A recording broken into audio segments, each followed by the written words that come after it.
What's up? What's up? What's up, everybody? Back at our afternoon guard slot for brief. I don't know. We'll see a return to the afternoon game today. It just worked way better into our schedule, and we wanted to go live. And with it being the holidays and whatnot, had some time on our hands. So yeah, super glad to be back in the studio.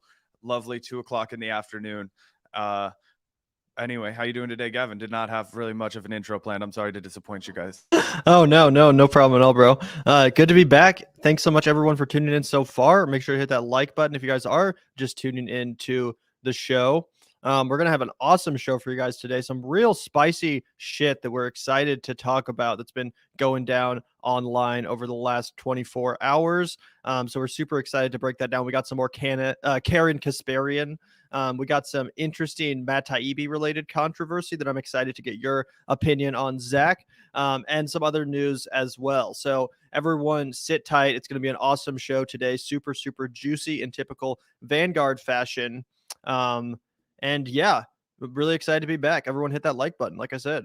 Yeah, 100%. I'm also super excited to dunk a little bit on Sam banking fraud. This guy is definitely going to jail, guys. He is not weaseling out of this, and it is going to be like like I said before, I'm not a simp for jail, but every once in a while, I always just say I'm not shedding any tears for this guy. When the white collar criminals get their comeuppance, I tend to I look the other way that time. I'm like, but I think you might learn a thing or two. Like Martin Shkreli, remember when that asshole got all the way? It was so glorious. Anyway, so super excited to roast that a little bit later on in the show as well. It will be the one time we ever simp for jail on the show. But anyway, shout out to the patron community. Shout out to the lovely fuckers that keep the lights on here in the Vanguard studio. It means a lot to us that you care enough about our show to financially support us, and it really does go a long way. So shout out to the comrades, Vanguardians, Super Vanguardians, everybody that keeps this show afloat.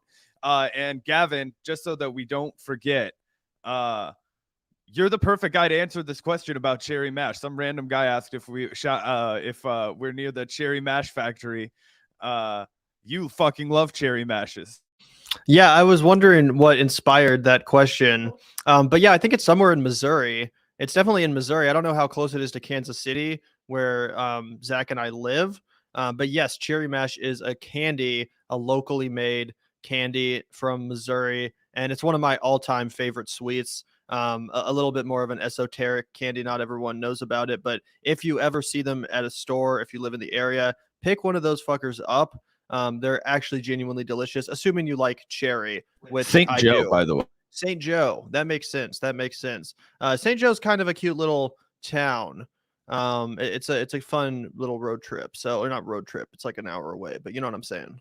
Yeah, absolutely. I'm trying to think of what would be any kind of noteworthy draw to St. Joe. There's this band Radkey in St. Joe where I swear to God the lead vocalist sounds identical to Glenn Danzig of the Misfits. Indistinguishable. But that's about the most noteworthy thing I can think of about St. Joe.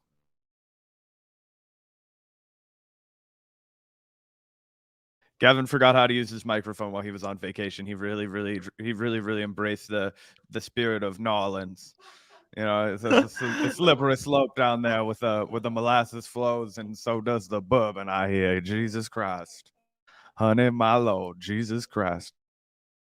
Yeah, but the original Il Lazzarone, the pizza restaurant's actually in St. Joe. I'm almost certain. So that's the only notable. I'm pretty thing sure about the it. one down here is about to go out of business. Not to talk shit on a local company, but I have heard nothing. And industry insights show that it ain't looking good for Il Lazzarone and Casimo. Fortunately, Lazia has been spanking it in the pizza department. And shout out to West Bottom's own Lucky Boys whenever you're in the need for some pizza. But anyway, why are we shouting out things that people have absolutely no idea what we're talking about? Because we didn't write an intro for this morning, and that's on me, guys. I'm sorry. But anyway, let's get into the meat and potatoes, Gavin. Do you want to start with Karen Kasparian, or do you want to actually start with this Matt Taibbi banger? Ooh, that's a tough one. Well, first of all, shout out to you, Alex. Thanks so much, Alex. Really appreciate that. Got stoned and watched Donnie Darko for the first time. I am now full of knowledge. LOL. Great pick. I love Donnie Darko. That's a cult classic for a reason. I haven't seen it in a couple of years, but that's one of my all-time favorite movies. Oh yeah, love Donnie Darko. I think the last time I saw it was with Gavin, and I don't even know if you can define what I did was watch it, but I did sit through that entire thing. Like Gavin and I were like 19, and we were freaking hammered when we saw that movie. But anyway, it was a movie that we really liked in high school a lot. Freaking awesome movie. And honestly, a miracle that it was made. The dude that directed it was like what 25, 26 years old, something like that, Richard Kelly, and it had Patrick Swayze in it. It had both Jake Gyllenhaal and Maggie Gyllenhaal in it, who admittedly were not like the stars they are now, but still. It also had Seth Rogen makes a brief appearance in that movie, Crazy, and it also Drew had Drew Barrymore. Barrymore. Yeah. Yeah, absolutely. I love Donnie Darko. Yeah, the last time we saw it, we were super fucking drunk, but we both seen it many times before then, sober, and just a great movie. Really holds up in my opinion. So shout out to you, Alex. Hope you enjoyed that. Also, thank you so much, Ryan. Really appreciate the $4.99. You guys checking out Avatar 2? Reviews have been good. Yeah, so far I've seen nothing but positive reviews for the new Avatar. Once again, James Cameron kind of beating all odds and coming back with another banger. Apparently, the dude doesn't know how to not make hits. But yeah, I'm not terribly excited to see it myself. It's not really my kind of movie, the big like epic CGI spectacle blockbuster kind of a thing. But I'll still probably check it out just to get that theatrical experience and check out the state of the art special effects and all that kind of technological innovation that supposedly went into it. That's why it took fucking 10 years to make. But anyway, yeah, I'll probably check it out. Are you excited for Avatar 2, Zach? Internet doing this to us. I hate my life. I'm literally connected to an Ethernet cable. I promise we paid our bill. But anyway, this is life. C'est la vie. I haven't seen Avatar 2 yet. It's funny. I actually put in our group chat with Gavin the other day after I always read The Guardian in the morning. That's like what I always fucking read as like, I don't know, my fucking daily dose of media poison. And so I always at some point make it down to their film criticism like column or whatever, and the guy wrote a terrible scathing review of Avatar, and all I read was that it was I can't even The new one. Yeah. Let's see. Guardian Avatar 2.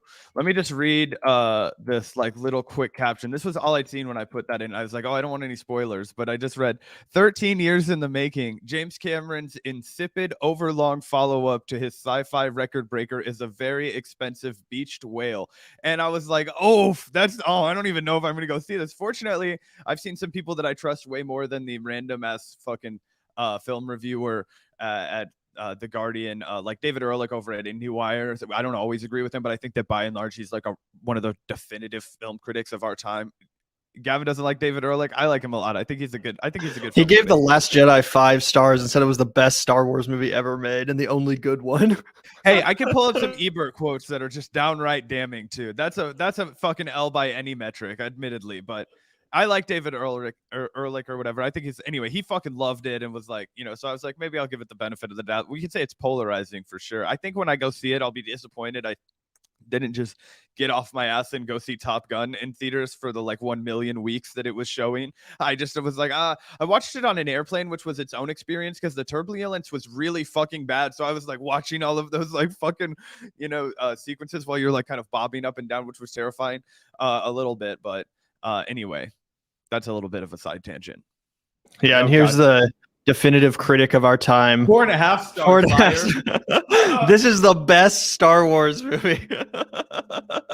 In my particular mind, this is also the first great Star Wars movie. Apparently, he's never seen Empire Strikes Back or any of the original trilogy. I do like David Ehrlich. He's a good writer. But holy shit, he's had some bad takes. He also gave the latest Matrix movie like a 4.5 stars too, and called it a masterpiece, like something just completely indefensible in my opinion. But everyone has their hot takes. That's what makes a good critic. I have my hot takes as well. I was about to say, this one film critic that I actually have a decent amount of respect for did once risk it all to say that Clerks 2 was Kevin Smith's best film ever made. Yeah, that 13-year-old really had some hot takes. No, yeah, that was a cringy take I had at one point, but I've wisened up since. Although Clerks 2 does look like a masterpiece compared to Clerks 3, which was a steaming pile of fucking dog shit. Yeah. Anyway, shout out to you, Ryan. Really appreciate that. Jerk That Ass is today. I can snag that live. React, you boys will really help. Hey, man, like we will get to it if we have time. But we'll see. Yeah, bro. Thanks so much for the super chat. We'll definitely try to get to that, at least react to a little bit of it towards the end of today's stream. So stay tuned for that, Jerk Deadass. We really appreciate your super chats, man. And yeah, we'll try our best to get around to that this time. We always have so much to talk about, and Zach and I usually have about 2 hours in us of quality content before we start fucking slurring our words and running out of things to say. So we got to keep the show tightly packed with the content we really need to cover. But that being said, we're going to do our best to get around to your video, Jerk Deadass. Really appreciate the super chat as always. And thank you so much, Kevin, for the $20. Really appreciate that, bro. That's super nice of you guys. Merry Christmas coffee, guys. Well, hell yeah, dude. We'll definitely use your generous super chat to go get some coffee right after the show, probably. Yeah, absolutely. Shout out to you, Kevin. Really appreciate that. Merry Christmas to you as well. Yeah, thanks so much, Kevin, bro. That's really sweet of you. And thank you once again, Alex, for the $1.99. Really appreciate that. Anna Kasparian was my crush in the 9th grade. That's funny. Yeah. Thanks for the super chat, bro. Publicly posting his else. Thank you for that, Alex. Yeah. I'm just kidding, Alex. We all had L's in the 9th grade. Yeah, I mean, before she started fucking spewing propaganda, I get it, bro. Like, I get it. Unfortunately, some of her takes have not so hot anymore. Anyway, appreciate the super chat, bro. And yeah, let's get into this. Let's get into the Anna Kasparian thing first, because Alex gave us a nice segue there. So Anna Kasparian once again in a little bit of hot water, getting called out on Twitter for some recent comments she made defending Los Angeles City Councilman Kevin de León, the embattled city council member who was implicated in the leaked audio, the very racist. I was actually rereading the transcript of that this morning just to refresh my opinion, because it's been a couple months, or at least a month, since that all went down. And I was like, damn, bro, that was super racist, like just indefensible language coming from those city council members. It's crazy that Kevin de León has not resigned yet. Luckily, the city council president, I think his name was like Kevin Martinez, did resign at the time. But Kevin de León is sticking it out, bro. He has not resigned, despite the Los Angeles Times suggesting that he does so. Karen Bass, the new mayor, calling on him to resign. Even Joe fucking Biden, leader of the Democratic Party, is like, yeah, it's probably time to get the fuck out of here, dog. A man who said he didn't want fucking to desegregate schools because he didn't want to create a racial jungle. A man that eulogized Strom Thurmond at his funeral and called him a good friend. This man says you're too racist to be on the city council. That guy, everybody's like, the fact that you would go to bat for Kevin de León or anybody that has his kind of fucking racist value set, like indisputably, like it's not up for debate. Like, he is a fucking just a racist, like an ardent racist. You cannot represent the people of your constituency equitably, which is a pure violation of your ability to act as a civil servant. It's unacceptable. Of course he had to resign, which is why I found this jaw-dropping. I found this clip we're about to watch, guys, incredible, and it shows just how warped. We've been calling this out for a long time, but this lays it fucking bare, just how warped their fucking minds are about this. Like, they think it's Gotham City in LA. It's fucking crazy, guys. I already told Gavin, when I'm in LA in a week, I'm gonna walk around and I'm gonna make videos, and I'm gonna be like, wow, guys, live in Gotham City here. Here is a Rolls Royce. I'm looking for my first jacking off homeless person. How long is it going to take? I just got off the plane. I'm waiting to be mugged and ransacked at any moment's notice. The cops aren't going to come. I'm just going to get raped and fucking pillaged as soon as I walk out here. Like, that's what you would think is going on by the way these people talk about Los Angeles. So I'm going to go out. You guys said go see it if you don't believe it. I'm going out there. I'm going to go see it. I'm going to go check it out for myself. I'm going to report back live from the war zone that is Los Angeles County. Never mind the fact that it's a fucking one of the richest counties in the country. Never mind any of that. Yes. Or you're gonna come back a fucking Republican and be like, maybe Cenk and Anna, they were right, bro. It was Gotham City. Holy fuck. Just kidding. I'm gonna come back with a Hummer, Arnold Schwarzenegger style, with a freaking strapped up AK-47. Be like, this is my right to carry in Missouri. Like, Yeah, so before we take a look at these comments from Anna Kasparian that have been widely criticized by the online left, at least on Twitter, let's take a look here at this story about exactly what went down just the other day in Los Angeles. Kevin de León, as I mentioned, embattled city councilmen. He was at a city council meeting, which devolved into chaos on Tuesday when Councilman de León walked into the chamber and took his seat, prompting some of his own colleagues to walk out of the room and generating shouts of protest from activists demanding his resignation. And that's an interesting part, too, because one thing that you're going to hear Anna Kasparian say is basically chalk up the calls for de Leon's resignation. Oh, they're just coming from the activists. Like, oh, this is just something that these crazy activists are clamoring for. When in reality, no, it's his own fucking colleagues. His own goddamn colleagues on the city council are walking out of the room at the mere sight of this fucker. He walks in the room, they walk out of the room. You couldn't make it any more clear, how they feel. And in addition to that, of course, you do have the citizen activist and demanding his resignation. It says De Leon was not present when the council meeting began Tuesday, but protests had already filled much of the council chamber, disrupting and delaying the start of the session as they have done for weeks since the City Hall racism scandal broke. And ever since then, De Leon has basically been I think the Politico described him as a fugitive in his own city. He can't go anywhere. He can't do any events. He can't go to any meetings without being met with just a fucking deluge of protests and angry citizens demanding his resignation for good reason, by the way. And as it says here, the city council. It was the city council's first meeting featuring 5 new members, and city clerk Holly Wolcott struggled to get the boisterous crowd under control as she tried to convene the session so a council president could be selected. She ordered one protester who repeatedly shouted, "Arrest KDL," to be ejected from the council chamber. When the meeting was finally able to start, the council reelected Paul Krikorian as the president. And if you go down here, it says the meeting then continued as normal, but turmoil erupted shortly before noon when De Leon walked into the chamber and took his seat at the council horseshoe. Several council members stood up and walked out of the chamber in response. Protesters in the audience immediately stood and shouted their disapproval, hurling insults at De Leon and demanding that the council suspend its meeting until he steps down. And did you see the actual video, Zach, of what went down with the protesters and the physical altercation that occurred? I saw like a 30-second clip on Twitter. I don't think I've seen one that's this long if you have like a 3-minute one here. Yeah, we don't have to watch the whole 3 minutes, but we can kind of watch what happened here because this did get pretty ugly. And I'm interested to hear your opinion on this protester's tactic, whether or not you think this specific protester did cross the line at all, or if you think that this was a reasonable way to protest an elected official. So let's check out this video again before we then hear what Anna Kasparian had to say, which caused quite a controversy online. Of that extended video that we're seeing, you can see the altercation there. You can see activist Jason Reedy confronting De Leon.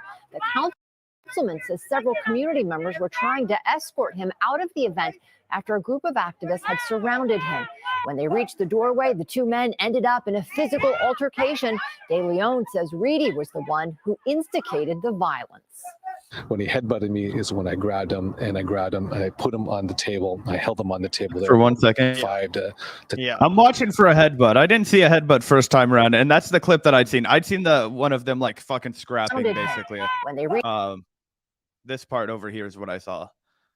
I don't see. Go back one more time. I don't see a headbutt. Let me see right here. I don't see a headbutt. I'm watching for a headbutt. And also, when you headbutt. See, it looks like it looks like what he's doing is like one of those moves like where he's like trying to it's almost like he's trying to like move his head like this, like almost like he's trying to like head position him, to like okay, like it almost seemed like Kevin de León was like trying to make contact with him so he would have an excuse to bring him to the ground, because this dude is he's getting close, right? But what he's doing is he's trying to, confront this guy who is a public servant about the fact that he, can no longer, represent the people of his, community equally. That's a known fact given what's been leaked about him. And now he's making himself look real bad here, trying to fight this guy. I just think if you can't answer these kinds of questions, like I don't really have a big problem with what the protester did. It seems like this guy was looking to instigate. It seems like this guy did not want to answer any of these people's questions. And the protesters, you know, they have the right to fucking, you know, try and get you to ask it. Now, there's a bunch of people in there, and I get that, you know, if he wasn't a public official, I'd be like, hey, leave that guy alone. Like, okay, but he is, and he's not resigning. And I'm like, hey, what the fuck do you have to do to get this guy out? I don't know. I'm lenient about that. Do you disagree?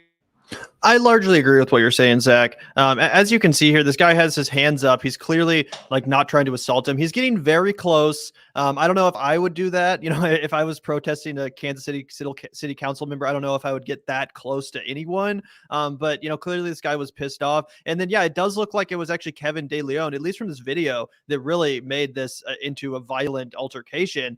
He gets clearly very fed up with his personal space being violated, and then kind of charges down this protester, grabs him and forces him downward. So if you watch one more time, you'll see that happen. There they go. Kevin de León gets fed up, grabs him by the cuff or the collar, and down they go.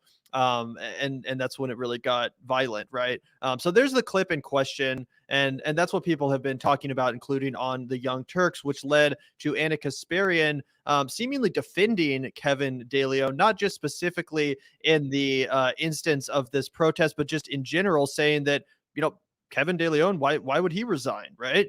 So let's take a look here, and then we can react to her comments. What were you going to say, Zach? I just was going to add that, one, I want to add that if Kevin de León was just a regular ass guy and some people ran up to him and did that, he would have every right to fucking respond the way he did. The problem, like for me, stems is like, what the fuck do you do when you need to directly confront somebody with power over you and they refuse to? So it's like that dude was like approaching the line and may have slightly crossed the line in the group of people that like basically didn't let him leave. But at the same time, it's like I can kind of understand where those protesters' fury is coming from. And, you know, the fact that this dude has a position of power in the city council and, you know, refuses to resign even in the face of egregious scandal. So I don't want to, you know, just, you know, clarify that. But I also was going to say the fact that Anna presents this the way that she does is downright fucking delusional. And it's also just wild that it came from a so-called progressive network, because this is the kind of framing I would expect from Fox News. This is like the most disgusting fucking just dog shit media framework that you could possibly be doing to misinform your audience, to tailor to your narrative, and it's happening right here on the Young Turks. Like, it is hard to believe that this is how badly they get it. Yeah, without further ado, let's take a listen to Anna's commentary on the subject matter. Another thing I want to bring up is, you know, it is fascinating to see how the activists pick and choose who they're going to target and attack. Now, Kevin de León was elected into the city council. During these city council meetings where people get to engage in public comment, Latinos living in his district have gone up and said, we don't want him to resign, right? So his term is up in 2024. So essentially bullying him or intimidating him to resign hasn't worked, and they're getting increasingly aggressive with their tactics. Another thing I want to bring up is, you know, it is fascinating to see how the activists pick and choose. And I think that's an important part too, where she basically just chalks up the calls for de León to resign as this, like, you know, call of the activist community. Oh, there's all these rabid activists out here that, oh, they're so butthurt about Kevin de León's comments and the scandal with the racist audio being leaked that, you know, they're just going to increasingly aggressive measures to get him to resign. And I guess you could say that specifically about that one protester. That was no doubt an aggressive form of protest. Like I said, I don't know if I personally would participate in that, you know, sort of very physical intimidation as a way to protest. And if Anna Kasparian had just said that and said, you know, I don't specifically condone this tactic and this specific protester getting that close, I think that would be a lot more defensible. I wouldn't really have a problem. But again, she's basically chalking up this call for Kevin de León to resign to a bunch of rabid left-wing activists. What she's ignoring is the fact that, as I mentioned earlier, Kevin de León's own colleagues on the city council are also protesting his continued seat on the city council and his refusal to resign. They stood up and left the room when he walked in. And that's what they do now every time this guy enters their vision. In addition to that, it's not just the other city council members, as this tweet says. The LA Times editorial board, the governor of California, the CEO of Community Coalition, many SEIU locals, the Biden White House, state and LA branches of the NAACP, and Karen Bass, the recently elected mayor of LA, have all called for De Leon's resignation. It's an extremely mainstream opinion, which is beautifully said and 100% accurate. I think Zach's having some internet issues.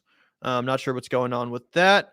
But while we wait for him to get back, shout out to you, Hysteric Raider. Thanks so much for the $2. New John Carpenter movie sequel, Escape from LA.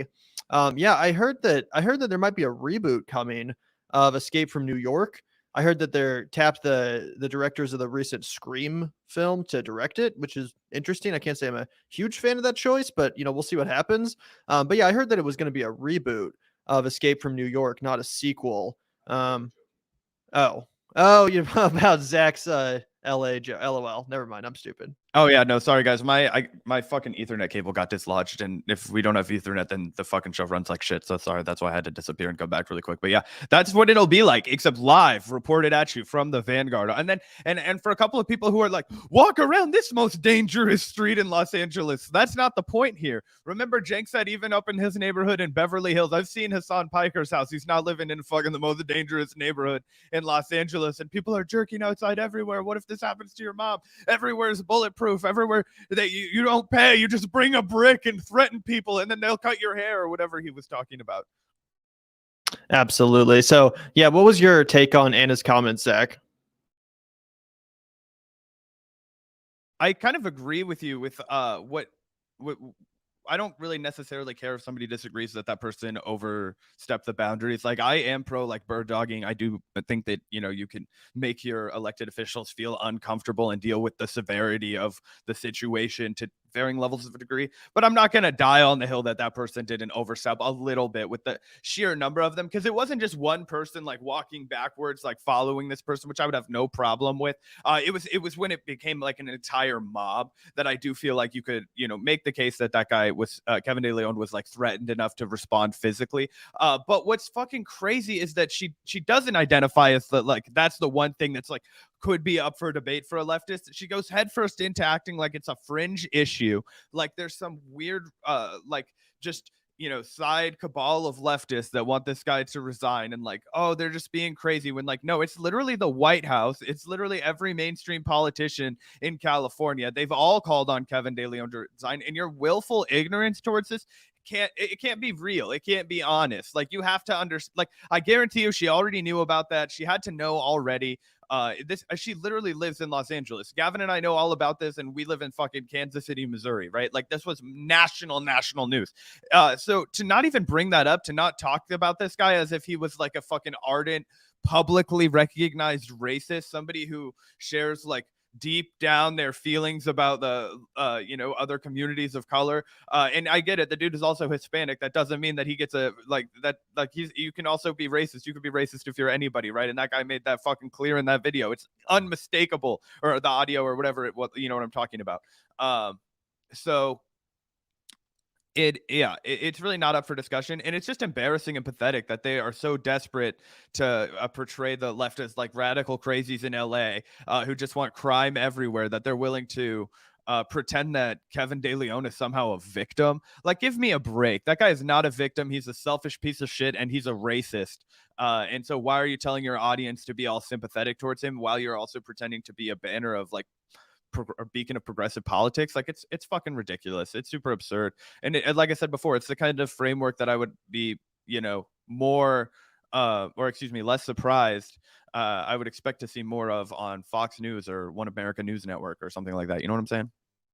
Oh, absolutely. Yeah. And again, just chalking up this position of Kevin de León resigning, saying that the calls for him to resign are simply that of a rabid faction of left-wing activists. These crazy activists, always demanding something, right? Like, no, it's literally his fellow city council members, Joe fucking Biden, the mayor of Los Angeles, basically everyone that matters in this situation as it relates to the LA City Council is like begging this dude. Like, bro, you gotta get the fuck out of here. You can't just make incredibly racist, anti-black back statements on a leaked audio call and then expect to get away with it, especially when the other people on that call, at least one of them, have resigned.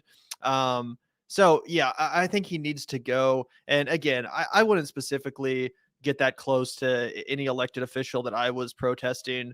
But yeah, I mean, you got to deal with the results of your actions, right? The consequences of your actions. And yeah, is someone going to get a little bit pissed off based on this if you're not going to resign, which people are begging you to do? Yeah, you're going to have to deal with that. 100%, but it's just a continuation, always in decline, never hitting bottom, the Young Turks network. Let's just say that. You know what I mean? Jesus Christ, always finding a new low. They're like the Atlantic City of fucking progressive podcasting. But anyway, I'm kidding, of course, not really. Do you want to move on to the Matt Taibbi, Ben Shapiro clip where we get to find out? Funny enough, guys, nobody watches the show. I thought people watched this show because we were funny. Sure as shit. That's why I thought I had this job, right? But not for any other real reason. But I've turned out that that's actually why some people, boomers, if you will, have decided that the left actually can't recruit anymore because we don't have anybody. That's funny. It's actually the burgeoning right wing because they're the only ones with a sense of humor these days. Which, guys, if you've paid any attention to this show over a meaningful period of time, we've rated some right-wing humorists over the years. We've taken a look at their meme output. We've taken a look at their stars of their commentary game. Have to say, myself, I haven't been terribly impressed. But let me bite my tongue for a second and hear from a real beacon of wisdom about what young people want. Ben Shapiro and Matt Taibbi. Looking at them, they look like some real spring chickens in this video. Yeah, so let's take a look at this clip that was going around. Obviously, people have been talking a lot about Matt Taibbi recently because he was one of the journalists selected by Elon Musk to break the Twitter files, which we discussed a little bit on the show. And I do think there was serious journalistic merit to that information. And I don't blame Matt Taibbi for breaking that information. I think pretty much any journalist would have done so if they were, given those that information to break. So I don't blame him for that. And we'll talk a little bit more about that. I actually wanted to watch a little bit of Brianna Joy Gray's Radar on Rising this morning, where she discusses the controversy surrounding the Twitter file smearing of Matt Taibbi by the Washington Post. They called him a conservative. I don't think is accurate.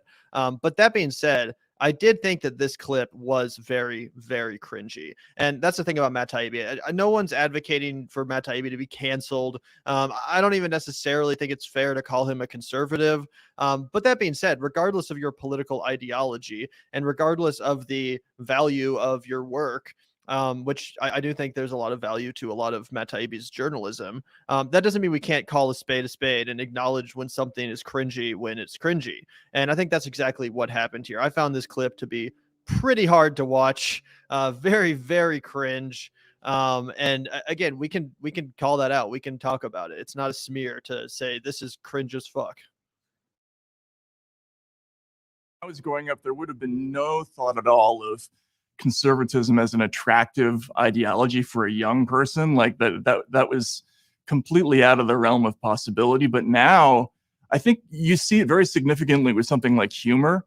There's just no sense of humor on the political left now. And that used to be the exclusive province of the political left once upon a time. I mean, I grew up listening to Richard Pryor albums and, that Sam Kinison. That was my education growing up. And those were our people, we thought. And now all of a sudden, there's no joking allowed on this side of the aisle. And that's one of the things that's funny, incidentally, about Matt Walsh's movie is that it's done with a kind of sense of humor and a satirical bent that's sort of taboo on our side of the aisle now, which I find really strange because. Yeah, that was the problem people had with Matt Walsh's fucking fascist transphobic propaganda documentary. We just had a problem with his sense of humor. Oh, it got a little bit too jokey and edgy. No, that's not the problem anyone had with that fucking disgusting propagandistic piece of trash documentary. And just what a insensitive way to frame this matter when you're talking about a real issue like that. I don't know, that bothered me. Oh yeah, 100%. I mean, look, I think that Matt Taibbi is just showing his ass here, and he's revealing that like every other boomer and his like nebulous of commentary world, from himself to Joe Rogan to fucking Dave Chappelle, Elon Musk, all these guys, is that he only wants to hear bad jokes about trans people. That is his benchmark. It's like, and it's like, you know how Dave Chappelle just recently got obsessed with like trying to figure out how do I make joking about dead trans women funny? Like, it's like, how do you do that? I don't know. I don't think like fucking, how do you do that? You can't do that. It comes across as bad. And like, we roast people all the time. We make fucking like jokes that are on the margin all the time. And if people understand that you're not coming at it from a bad place to like fucking antagonize the community relentlessly, like, I don't know. Yeah, so let's watch the rest of this. But yeah, goddamn, this is tough to watch, bro. Because that shift happened, I find really. Also, why is the camera so far down? Like it's so much of his body is included in the shot. His head is like towering. Anyway, it's a random side note. Really strange, because that shift happened almost overnight and imperceptibly. I had done an interview with a woman named Kara Dansky, who is a feminist, a gender critical feminist, and it's not that I purposely shelved it. I just didn't want to deal with the blowback that I knew was going to come. I kept telling myself it wasn't the right time. So I felt guiltier and guiltier about that as time progressed. And when Matt's movie came out, when As a Woman came out, I realized I thought this was an opportunity to kind of fix that problem of having, not run that interview. So I did both at once. I reviewed Matt's movie and ran that interview at the same time. And the response was unbelievable just for reviewing the movie. Forget about what I said about it. I lost friends over that. There were people who I've known for decades who have now basically said that I'm a transphobe, and I'm. But what did you say about that movie, Matt? What did you say? Well, I'm curious now, because you set it up. They didn't even bother to read it. I would have loved to read an ardent defense of the trans community and a systematic unpacking of all of the propaganda and the misnomers and the fucking just jackassery that was the Matt Walsh film What Is a Woman? But that's not what happened. That's not what happened at all. And if people called you a TERF because you sounded like a TERF after every single time you've ever talked about the trans community. It's ridiculous. Yeah, super cringe. Let's listen to the first part of this one more time, because there's just so much to unpack. It's just so inaccurate too, which is what really bothers me. Thought at all of, when I was growing up, there would have been no thought at all of conservatism as an attractive ideology for a young person. Like that was completely out of the realm of possibility. But now I think you see it very significantly with something like humor. There's just no sense of humor on the political left now. And that used to be the exclusive province. I mean, first of all, like, what does that even fucking mean? Like, what does that mean? There's no sense of humor on the left. What the fuck does that mean? You don't think there's people out there that are comedians and that have a good sense of humor and have left-wing politics? Like, he refers to the left as if it's like this fucking blob of people on Twitter that criticize him. But you're so terminally online that you're not realizing that so many people out there that are funny and that have a good sense of humor are on the left. And you bring in young people and say, oh, well, the young people are becoming more attracted to conservatism because of this. Yeah, conservatism is appealing to young people. There's no sense of humor. Do you know how young people vote, Matt? Like, do you know the positions politically of young people? They're not conservative. Overwhelmingly, Gen Z came out and voted for Democrats. They rejected the right-wing agenda of the Republican Party. They're pro-abortion. They're pro almost every left-wing issue, including rights for trans people. So it's just inaccurate to say that conservatism is appealing to young people because there's no sense of humor on the political left. Bull fucking shit. Young people are on the left. 100%. And also, while we're just talking about the like political tendencies of most people that are comedians in their prime, I by and large guarantee you that most of them would like lean Bernie Sanders, like not Republican edgelords, like. And somebody in the chat, I don't see where you are, like Bill Burr, fucking perfect example of a guy that like we just reacted to him doing a fucking based like criticism of capitalism. You know, that dude's always had pretty decent politics. Dave Chappelle, I would have put on that list until like the last 5 years. You know, like that dude was historically like, you know, on the more like progressive side of a lot of issues, and you know, until he took his like weird right wing pivot, which was terrible. But I feel like, you know, it's just a little bit ridiculous to think that like modern day conservatism has like a bastion of comedic gold. It's just like a bunch of dudes jerking themselves off to dog whistles and hating and fear mongering about things. It's really not. It's not much to sing a song about it.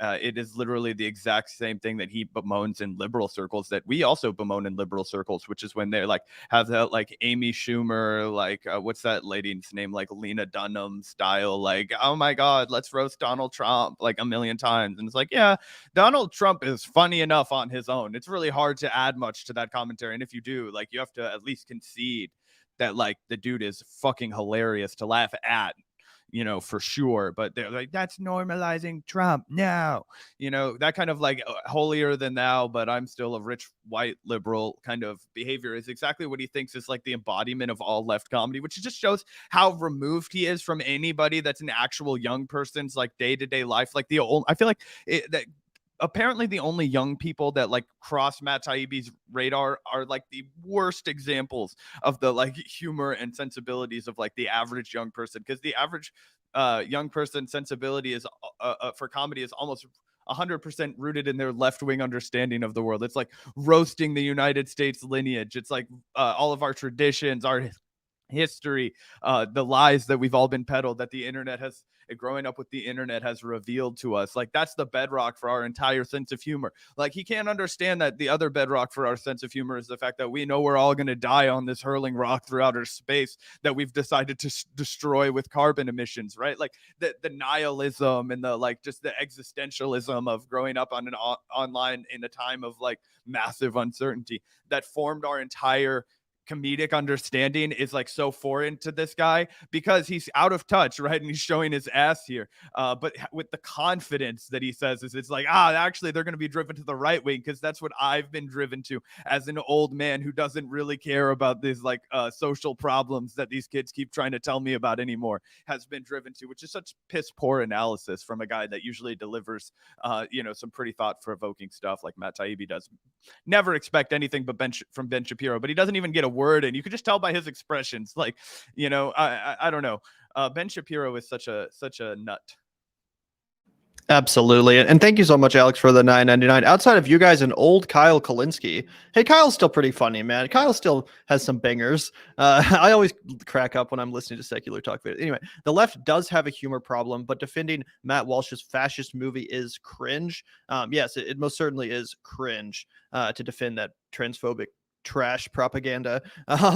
But yeah, the left has a humor problem. I mean, I think it's fair to criticize some elements of over the top political correctness as it relates to comedy and entertainment at large. I do think there's a problem, and it's okay to acknowledge the problem of over the top censorious political correctness when it comes to comedy, and you know, people just saying something that's like slightly edgy or shows that couldn't be made anymore. Like I don't think like The Office could be made today, just because it is true that a lot of people are more sensitive, and the way that culture has evolved has made it so that certain jokes wouldn't fly anymore, and that's fair to point out. But I don't even necessarily think that's exclusive to the left, because the right wing loves to cancel people over edgy jokes too, or at least try to cancel people over edgy jokes as well. Like I remember when Hassan Piker famously joked that America deserved 9/11.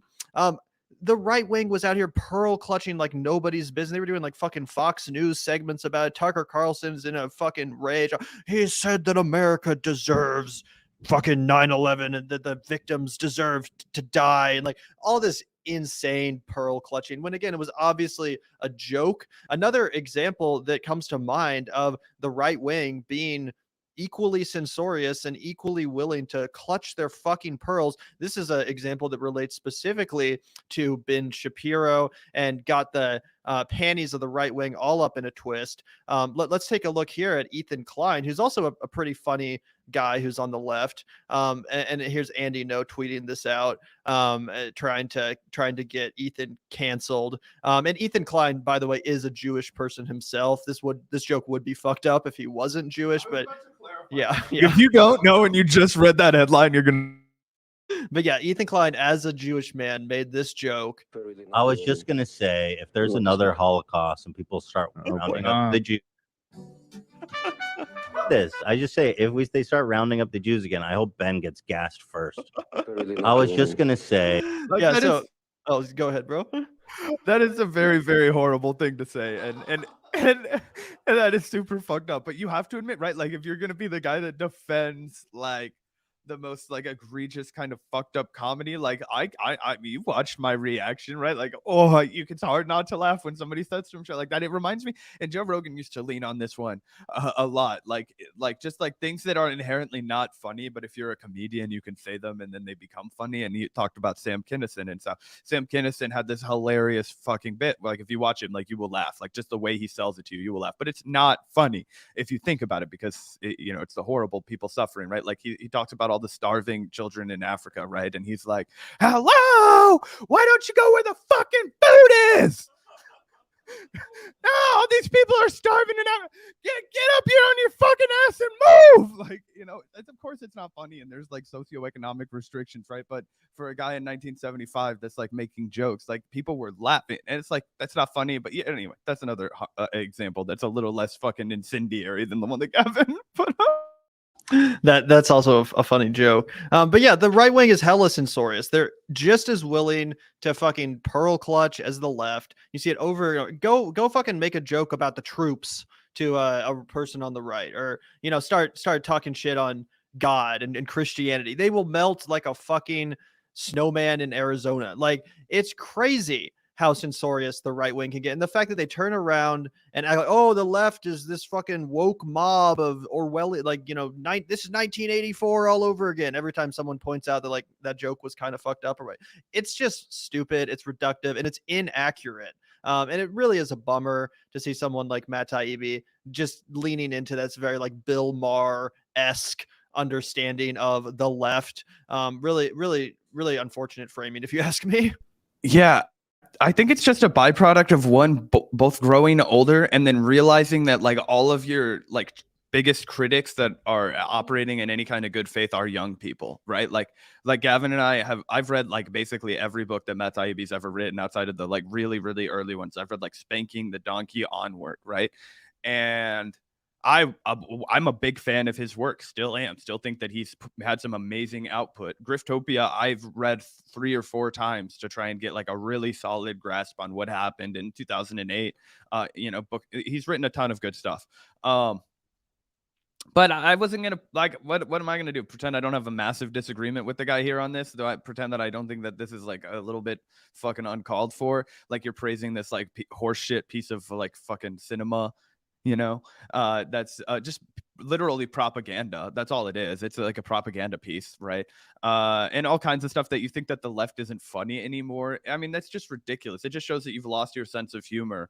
Like all you want is like the most like low hanging like stuff that people say is forbidden, right? Like, it's like that's only reason why like right wingers have comedy. It's like they will just continuously beat the same forbidden dead horse. Like, it's like, oh, you can't say this. I'm an edgelord. Look at me say this. And it's like, yeah, we really don't want you to say that. And also, that wasn't funny. Like, yeah, that's the other thing too. It's like, I don't have any problem with edgy jokes. I don't really even have a problem with offensive jokes as long as they're coming from like a good place. But the right wing's offensive jokes aren't even fucking funny. Like, how many times are you going to make the same joke about how there's 500 genders, bro? Like, isn't it crazy how many fucking genders there are? Like, yeah, that's your one joke. We fucking get it. It's not that funny. It's not that edgy. It's not that original. And for the most part, people on the left have a far, far better sense of humor than that boomer ass bullshit.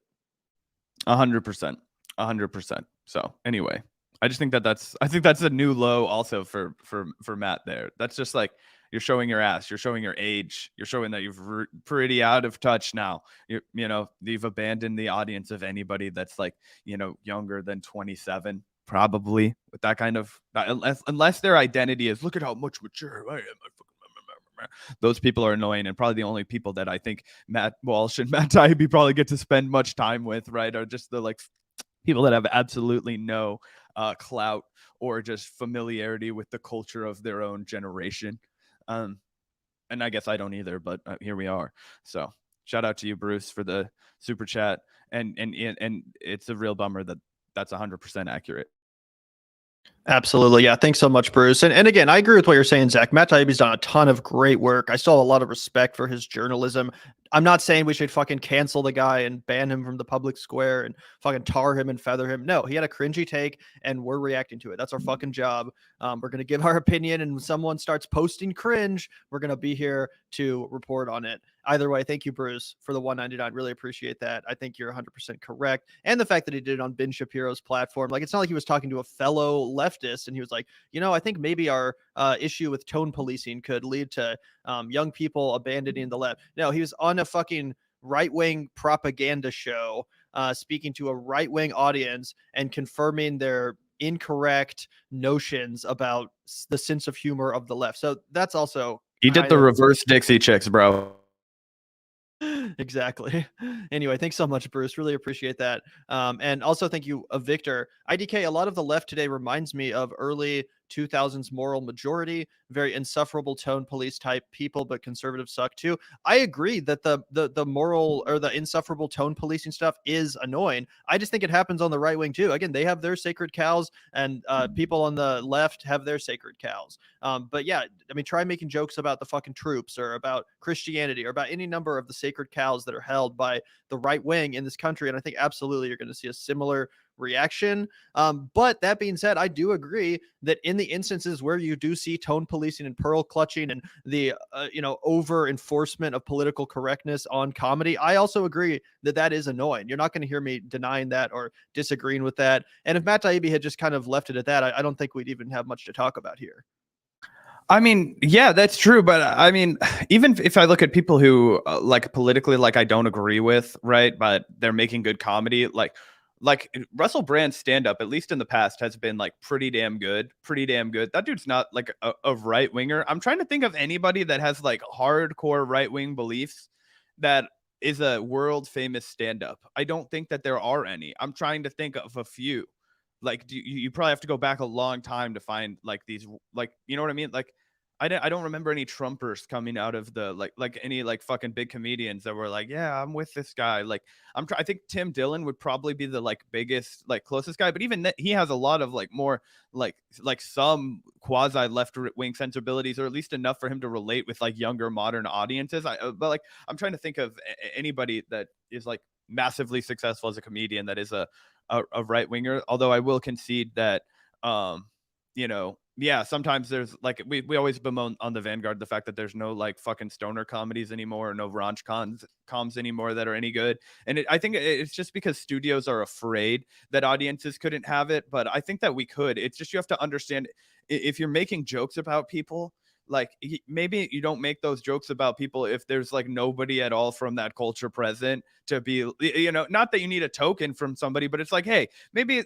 let somebody that's familiar with this background like roast it. Like, I don't want to have some aristocrat from the East Coast like making fun of like working class people from West Virginia or Kentucky that are mining coal. That's in bad taste. Just like how I don't want like a crotchety old white guy making jokes at the expense of a young black kid, or like I don't want a white woman to like be making fun of like how bad of a driver like somebody from like some ethnicity that people think is bad driving. Like, you know what I'm saying? That like people could totally do that, and that's what the Mindy Kaling thing was like getting raked over the coals for. Everybody was like, we all fucking love The Office. It's the most watched show on Peacock. It like everybody agonized over it when it was pulled from Netflix on New Year's Eve a few years back. Like, this was a fucking tragedy to people when they couldn't watch it anymore. Like, what are you talking about? The Office could never be successful today. You guys just don't understand the difference between like, oh, we don't want producers doing actual rape behind the scenes, and like, hey, like, if we're gonna make edgy jokes, like, let's just make them in good faith. Those were like the two requests of our generation, I feel like, and they just got massively misinterpreted. I think that's fair to say.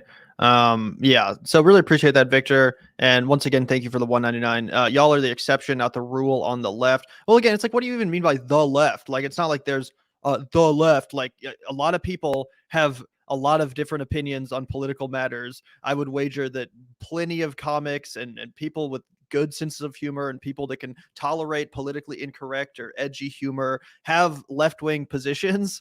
So I just think that's a little bit reductive. And I don't know, maybe if you're basing it off of like the woke mob on Twitter or something, but even then, it's just hard to quantify. I mean, it is true that we are the most handsome and hilarious the left has to offer. So I think we'll just let Victor give us this one. Yeah, you got a good point there, Victor. When you're right, you're right. Oh god, yeah, but I really appreciate you, Victor. And also, the only thing I was thinking, Zach, you were like, you couldn't think of any like famous right-wing comedians. Like, it's tough because there are people like Tim Joe Allen. I'm sorry. Tim Allen, but then like this guy like Joe Rogan, you know, like would you consider him a right winger at this point? Like I don't consider him successful to be a comedian. very good comedian, though. That's what I said. Like Joe Rogan, straight up. Listen to me. I'm not. This is going to tell you everything you need to know. Bill Burr effortlessly goes around this country. So does Chappelle, and they will sell out T-Mobile Center, fucking Super Center, big arenas, like the heavy hitters, like the Chris Rocks of the world, like the guys that like can come to bat and they will make you laugh and they will make you hurt and they will make you cry. It'll be amazing. And then you have another rung of comedians, of people who are really good, but they're just not fucking insane superstars, right? You have the Hassan Minaj's, you have the Tim Dillons, you have the Tom Segura's, you've got the whatever that dude from Cumtown's name is, whatever, right? That guy, I'm sure, does a decent. Those people play like theaters and whatnot. Even with all the popularity of this motherfucker's podcast and how people are just paying to see Joe Rogan, he's a starlight comedian. Okay, he can't sell out fucking T-Mobile Center. He's a starlight comedian. He really should be a club comedian with the kind of material that he comes out with, if we're being honest. But it's because he's a world-renowned podcaster that he can, bat along with the big boys. People pretend his comedy is way stronger than he is. He's had some good jokes, but it's not revolutionary comedy, guys. Like, it's very formulaic. It's like ba-da-dun, da-da-dun, da-da-dun, ayo. And if you've been to a fucking comedy night, like basically anybody can crack that nut. Okay, like fucking ridiculous. Oh yeah, I mean, I agree that Joe Rogan's not like the funniest comic ever. I was just saying, like, yeah, he is successful. And then Dave Chappelle, but again, it's like Dave Chappelle had the cringy trans jokes. I wouldn't call him a right winger necessarily, though. So again, he was that's a also yang ganger, which is like true. Yeah, he was a yang ganger. So yeah, it's like if Matt Taibbi is talking about people like Joe Rogan and Dave Chappelle, it's like they're not even really right wingers. Like, maybe you could say that about Joe Rogan. He did say he's going to vote for fucking Ron DeSantis, but yeah, he's basically on the right. Anyway, shout out to you, Victor. Thanks for the super chat. Do appreciate it, and I'm glad that you appreciate our sense of humor. It is annoying when people on either side of the fucking political aisle get really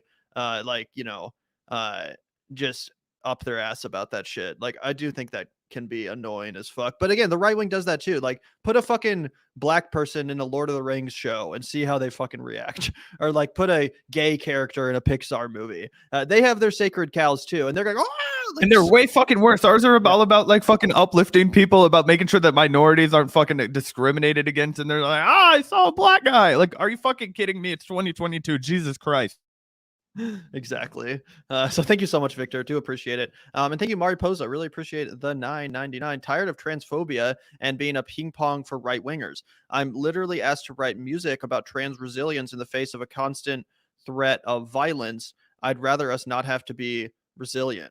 Well, thank you so much for the super chat, Mariposa. Of course, we're also incredibly tired with all of this transphobic rhetoric, which has been shockingly normalized by the right wing and by people like Ben Shapiro. It is stomach churning to watch these transphobic talking points, and now just straight up homophobic talking points too, reemerge in such a serious and malicious way.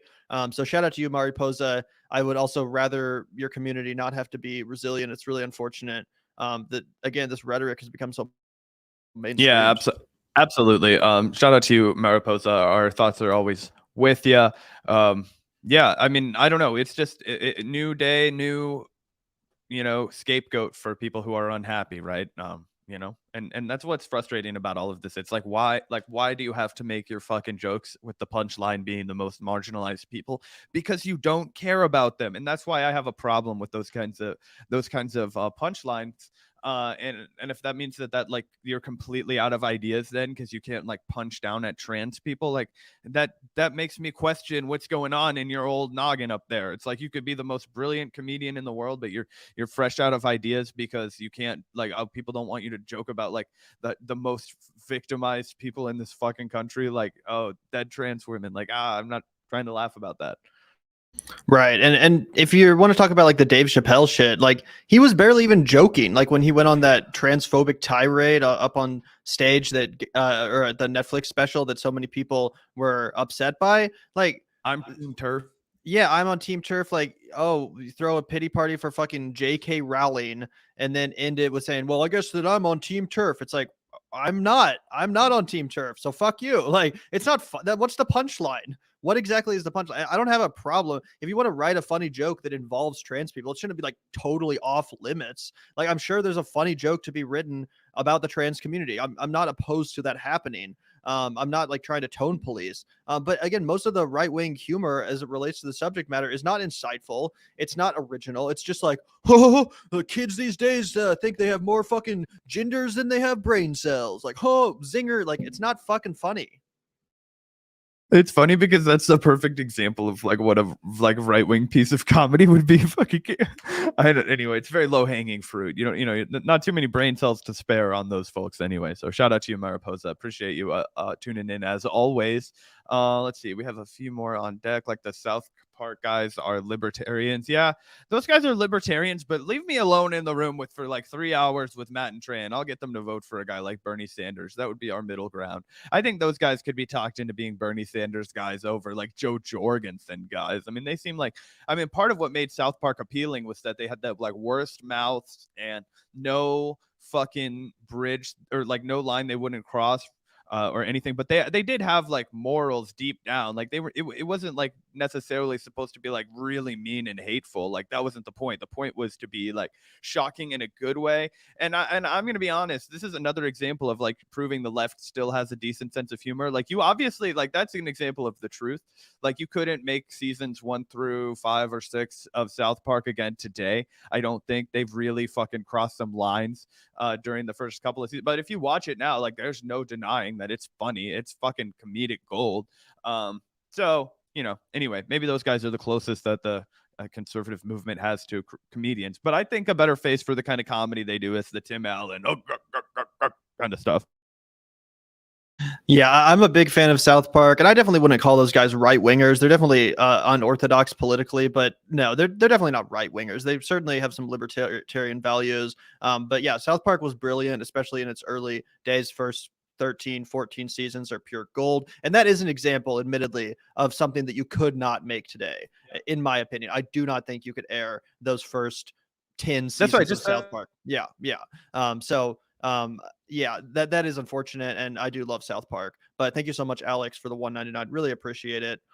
Thank you also, Tanja, for the $10. Not that I agree with him, but I'm not sure it's fair to assume that Taibbi liked the movie based on this clip. I think he only speaks about the supposed humor, but I'm old too. So, well, thanks for the super chat, Tanja. Really appreciate it. I do think it's fair to say that Matt Taibbi was a fan of that documentary film. He wrote a Substack article about like why it should be reviewed and like how brilliant Matt Walsh was for pranking the pants off of America's silliest intellectuals and all this kind of stuff, ignoring the actual substance. So yeah, I do think it's fair to say that, but we appreciate you chipping in your perspective as well. And no offense to our older viewers, our boomer viewers. There's plenty of boomers and plenty of older people that have very progressive ideas and understandings of these issues and would not in any way feed into the line of bullshit that we heard from Matt Taibbi there. So yeah, shout out to you, Tanja. We appreciate your super chat and your contribution to the discourse. Yeah, I personally think he seemed pretty happy with the movie based on that clip, but certainly if you read the other things he said about it, or I mean, listen to the other things he said about it while he's like in interviews, I think it's safe to say that he would even go so far as to call it an important piece of you know, documentary film to watch, or, you know, even though it's rank propaganda, and the humor, I think, is the problem. Like the fact that he like thinks that is a good representation of humor and comedy shows that we have not a lot in common with what we see as humorous and funny, and that is why we're, you know, kind of, because and boomer, Gavin and I use this like more of a way to describe people who are like super antiquated and out of touch. Like you know, it's a state of mind, as we always say. It's not really anything to do with your age, right? We've transcended that, because people who are making boomer shit now, like Gen Xers, are like really in their boomer shit. Like my dad's technically a Gen X, so is my mom, and I would say that they've transitioned into the boomer stage of your life. You know, like, you know, that's just what happens over time. Even though the baby boomers, I mean, now they're like in their 70s and shit. You know what I mean? Oh yeah, 100%, 100%. Boomer is a state of mind. There's like millennials that are boomers. You know what I'm saying? Like, did you see that one TikTok going around of some millennial, like rapping about how Gen Z is trying to cancel Eminem? Do you know what I'm talking about? It was the cringiest fucking thing. I'm trying to find it right now. I don't know if I'm going to be able to. What? We don't need to see that again. I could make it like 15 seconds. So let me tell you guys a little bit about what's funny about Eminem. And I can say this as somebody who, there were 3 CDs in my dad's pickup truck when I was a kid, right? 3 CDs that I can remember. It was the TLC record. I think it was like Crazy Sexy Cool or whatever the fuck. It was the red cover with them on it, the main TLC record.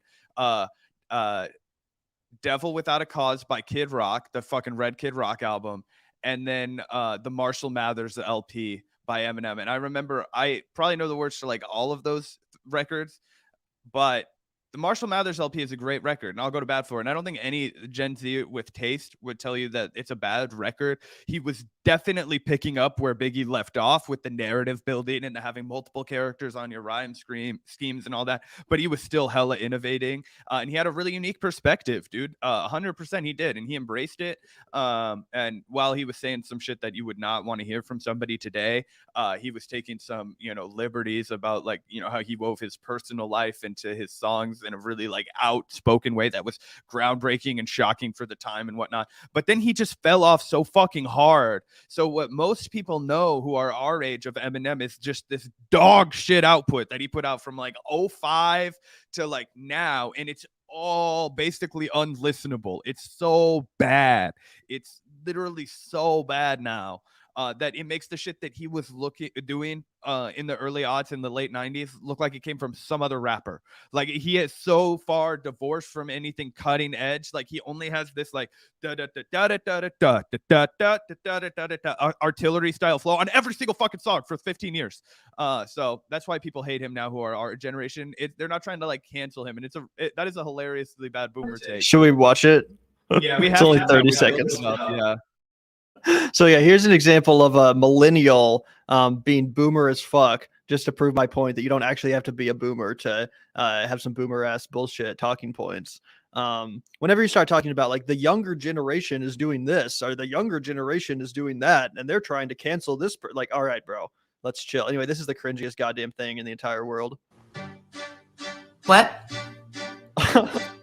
Gen Z's trying to what? Cancel Eminem. Gen Z's trying to cancel Eminem? Honey, that's cute. Listen, little kitties, let me make this quite clear. This man was around even before you were here. So what, you're all mad because the man was a lyricist while all your rappers are mumbling gibberish? No, go ahead and shut your mouth. Better yet, go and sit your ass in time out, because boy was running laps even before you could walk. Hell, boy was spitting bars even before you could talk. So no, afraid you're null and void, dear. I'm afraid your opinion don't matter here, because one day you'll grow up and see how everyone went and forgot about Z. Yeah. Oh god, that's some sour cream is spicy shit if I've ever seen it. Literally hard to watch. I'm surprised our viewer count didn't just completely plummet. Well, I forced you guys to listen to that shit. So cringy. Anyway, I think I've made my point. Shout out to you, Carolina boy, for the $4.99. To me, it seems like a lot of lefties saw how much money and clout Dave Rubin got, and now try to do a more intelligent version of the why I left the left. I think that's certainly accurate, Carolina boy. You know, I don't necessarily know what Taibbi's motivations are. I imagine he probably means most of what he says. I don't necessarily just think he's like trying to grift or whatever. I mean, he left a cushy ass job at Rolling Stone. I don't necessarily just think he's like grifting or whatever. But it is certainly true, Carolina boy, that, you know, if you make content, if you make political content on the left online, you know that you're losing out on a shit ton of money by not being a right-wing grifter.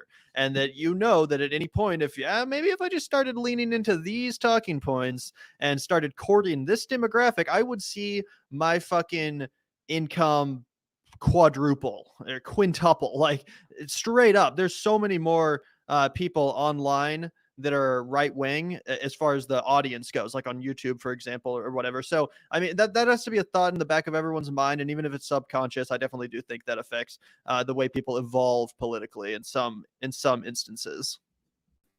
Yeah, and I think that that's laid completely bare with an actor like Tulsi Gabbard. However, I think unfortunately what pisses me off a little bit more is I feel like, I wouldn't respect it, but I could understand this thought process. But really what it is it's a bummer to think, because I actually think Matt does genuinely believe this. And then it makes me feel like we're going to lose some people who were, genuinely down to ride with left causes because of their prejudice, because of their like fucking, transphobia, essentially. And that's a big bummer. And I hope that, that changes over time. But I do think that something that the left has to grapple with is the fact that no, this is this dude's, belief system. And a lot of people who are ready to ride with us on other issues, unfortunately just have this like, I don't want to say like hate in their heart, but like fucking, like a prejudice and like a massive like fucking just like hiccup over people who are trans, which is a weird thing to fucking get super wrapped up in it from my perspective, right? Like why this is your hang up, like why the fuck, like it's from a supposed like freedom and liberals don't want to have any fun kind of a guy, like you're like all hung up on like how this one person lives their fucking life. But I mean, it seems to be like a real problem the left has to grapple with. So I wouldn't write it off as just feeding into the right wing cesspool. I think it is like, no, this is how deep it runs. Like this is how far reaching these kinds of toxic ideologies can be. 100%. I think that's really well said, Zach. And thank you, as always, Carolina boy. It's good to see you in the chat. It's been a while. Really appreciate you, man. And shout out to you, DeBlues guy. Always great to see you in the chat as well. Thank you so much for the $10. Comedian Jimmy Carr makes me laugh at some cringy stuff. But at the beginning of every show, he says, "These are jokes. I don't hate anyone, and I don't mean to hurt anyone. Sometimes you just need a laugh." Well, I'm not specifically familiar with Jimmy Carr, DeBlues guy, but as someone on the left, I have no problem with that. I do think a lot of the funniest comedy out there sometimes is quite edgy. Like I said, I'm a big fan of shows like South Park or The Office, et cetera, et cetera. Like you can definitely be funny and edgy at the same time. And I don't have anything against that. And I imagine that this comedian you're referencing feels the same way. Again, I'm not familiar with his material specifically, but that's an ethos I can get down with. Yeah. As soon as you said ethos, I was about all I could think was say what you will about the tenets of National Socialism, dude. At least it's an ethos. I don't know anything about Jimmy Carr either. Like as long as he's not like just I love everybody. Like here is my fucking comedy show where every punchline is like calling black people the N-word, like that, then I would be like, whoa, this is you don't get a free pass to do like a bunch of like crazy racist dog whistling on your show just because. But I don't think that's what you're suggesting Jimmy Carr does. I was just saying like if that were the case, but other than that, I really don't even think you need a disclaimer, right? Like that would be my thing. I don't think you need to say that anyway. I think that should be assumed if your comedy is genuine and it's not hateful, right? Like everybody should just operate with that assumption. Everybody should just give you the benefit of the doubt, right? Especially if they're tuning into your comedy program. Like we're not talking about like, hey, go walk up to strangers in the office and like test their limits of comedy. Like, that's going to end up, with a HR fucking filing a report about you. But, anyway, shout out to you, DeBlues guy. I really appreciate you tuning in as always. And yeah, we try and keep a good sense of humor here. And we attract an eclectic batch of heterodox viewers, which I think shows that we have a decent sense of humor over here. We try and be funny guys. Like I said, neither of us have law degrees from Yale. That's not why you're tuning into our news analysis. Absolutely, 100%. Thank you so much for the super chat to Blues guy. Thank you also, Mariposa, once again. Always appreciate it, Mariposa. Moralists are just virtue signaling each other. Up yours, woke moralists. We'll see who cancels who. Now that's some real comedy gold for you right there. Speaking of unintentional comedy coming from the right wing. A punishment from God. Anyway, the question is, who has the power? Have you all seen Innuendo Studios video on the white moderate? I think it's called The Cost of Doing Business. No, have not seen that video. I will definitely make a note of that, however, and check it out, Mariposa. Really appreciate the suggestion. And yeah, I totally agree with what you're saying in the previous part of the super chat. Yeah, absolutely. I have no idea what That is, yeah. I was trying to Google it, but then I couldn't pinpoint exactly which thing was the one you were referencing. But more or less, they're just virtue signaling to each other is something I can sign off on, and that happens in all political factions, in all communities, in different ways. A lot of the people who are into the LGBTQ plus, or like all these different like what are considered like social justice things, but are actually like really about like liberation for all people, inequality, and all that kind of stuff. A lot of the people who are like the Karen stereotype, and they just want to like fucking harangue you about like saying something wrong on accident, or like using a I don't know, like the wrong term or something. As long as it's not hateful, it's not a fuck up. Like most people don't really care, but it's the people who really like love to ring down and moralize over people are usually the ones who aren't like sincere in their efforts. It's mostly just like hey, I'm the most woke out of everybody, and that also is obviously reciprocated on the right wing, where it's like virtue signaling and what's it called, litmus testing and all that kind of shit. Absolutely. Really appreciate it, Mariposa. Thank you so much. And thank you, Gabe, for the $9.99. Hey, guys, do you think Matt Taibbi is being genuine with his framing on Ben Shapiro's show? Or so do you think he's being motivated by his new founded right-wing audience? I think it's a bit of both. It's audience capture is obviously an observable thing, and it is fair to say that since he moved over to Substack, Matt Taibbi's audience has become more right-wing. So maybe he's responding to some of that, and we're seeing some audience capture taking place. But I think more so what motivates Matt Taibbi is the fact that he feels like he was the victim of left-wing censorship or the enforcement of left-wing political correctness on his past satirical statements that resurfaced, and some people tried to cancel him over. If you remember, he had some like kind of fucked up like misogynist jokes or satirical statements in a blog or something like that got resurfaced, and I think he felt like he was the victim of the woke mob, and has kind of gone down this path as a reaction in some ways to that. But that's not to say that I think Matt Taibbi is a right-winger. I don't think that's necessarily an accurate description of the guy. I think it's fair to call him a more like independent or heterodox or contrarian, something like that. I wouldn't go as far as to call him conservative, but it's definitely true that he's been flirting and with some of their talking points and kind of chumming it up with some of their favorite commentators, people like Ben Shapiro, who is just a total fascist propagandist piece of scum, literally out here arguing against gay marriage. What a fucking piece of scum. You want to talk about a position that turns off the youth? It's not fucking comedy. It's being against gay marriage. It's being against basic fucking freedom. Legalizing pot. Yeah, what the fuck? Ben Shapiro is what turns off young. It's crazy. Yeah, I mean, it's absolutely insane. He also opposes things like making college affordable and fucking giving people health insurance. Shit us young folks have to deal with all the fucking time, right? Anyway, yeah, like the problem, Gabe, with writing off Matt Taibbi as disingenuine is that I think it really misses the mark. I think he is genuine, and that kind of goes back to what I was saying earlier about the guy, is the fact that he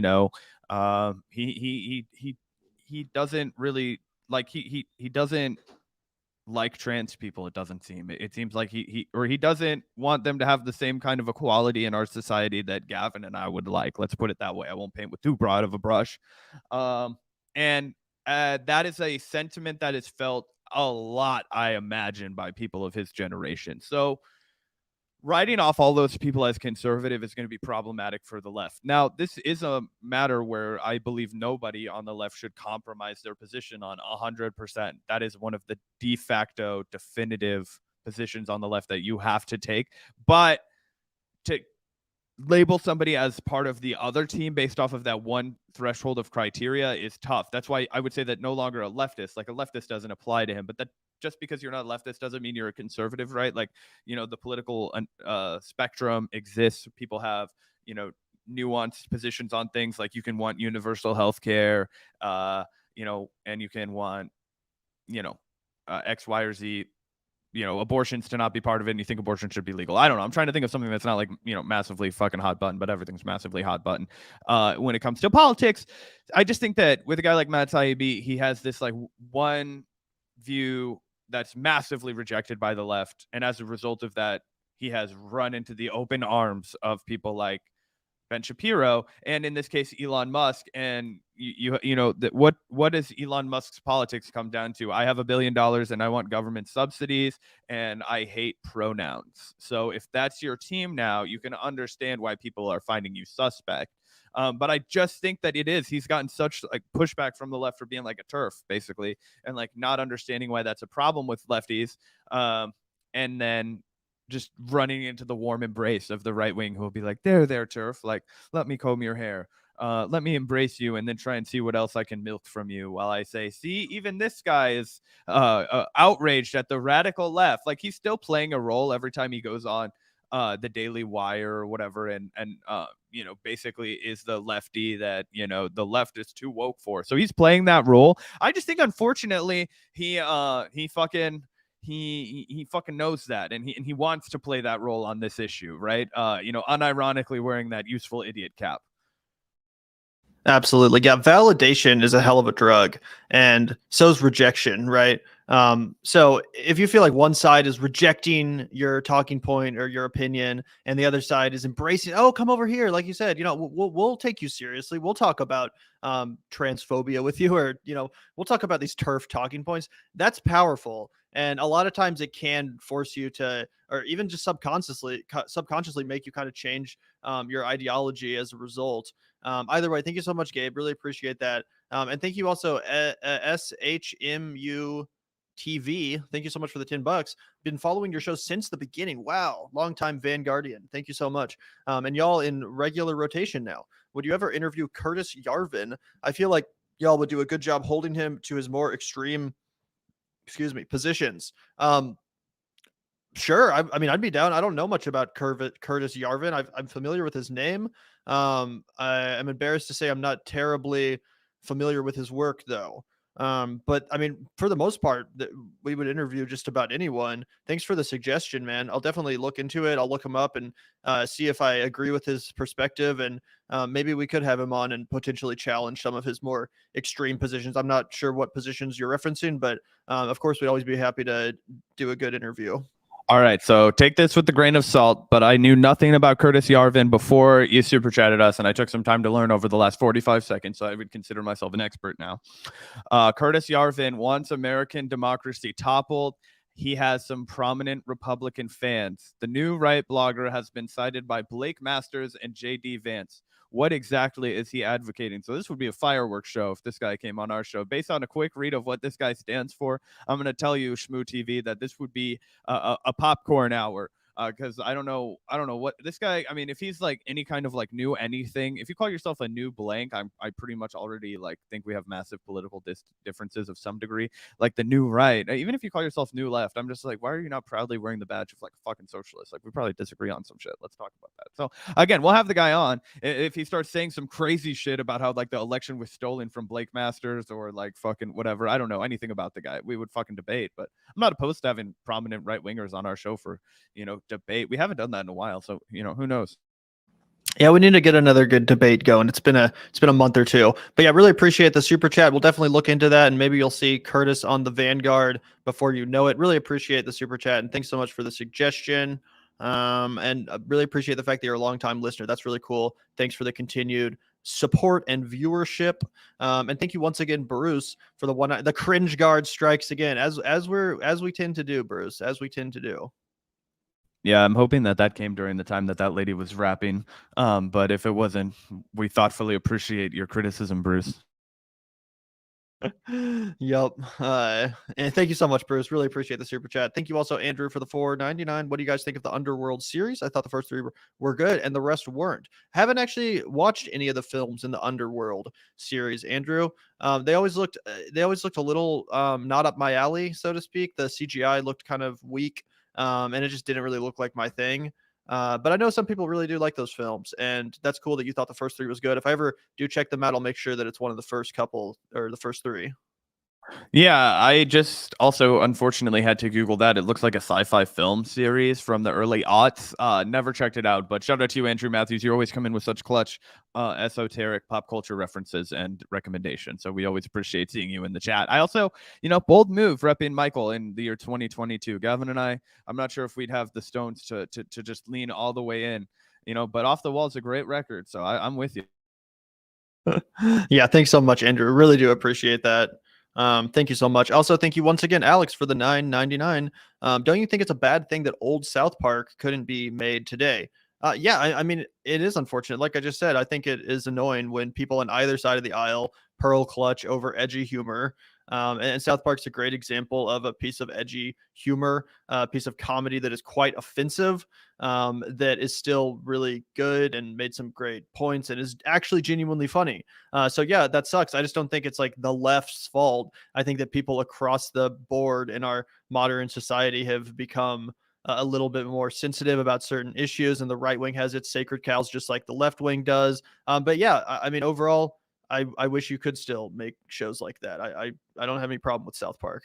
Yeah, look, there's all kinds of shit you can't make today. It's you know how goddamn impossible it is for studios to put out a good movie in this day and age, and it's because and somebody left a comment about this. We've reacted to the Matt Damon clip on Hot Ones forever ago, where he starts talking about how like the kind of movies that were my bread and butter as an actor, like these like mid-budget, like more story-driven things where it was like an actor and it's like just a drama or whatever. He was like, that shit doesn't get made anymore. You either are in the Marvel movie or you're in some like indie fucking like low budget microfilms that hope to get sold to A24 or something. He was like, those are the two big real worlds of filmmaking. And then occasionally there are the like people who get grandfathered in from the like new cinema age, right, of the 70s and then again in the video store generation with the 90s. But that's like they're not really making and producing a lot more or a lot of those kinds of filmmakers where it's like, oh, here's $150 million to make a movie about a guy and his friends or whatever, like that kind of shit, because it doesn't sell in the theaters as much as it's just like a straight to streaming, and they know they can pad their margins by making it a micro budget,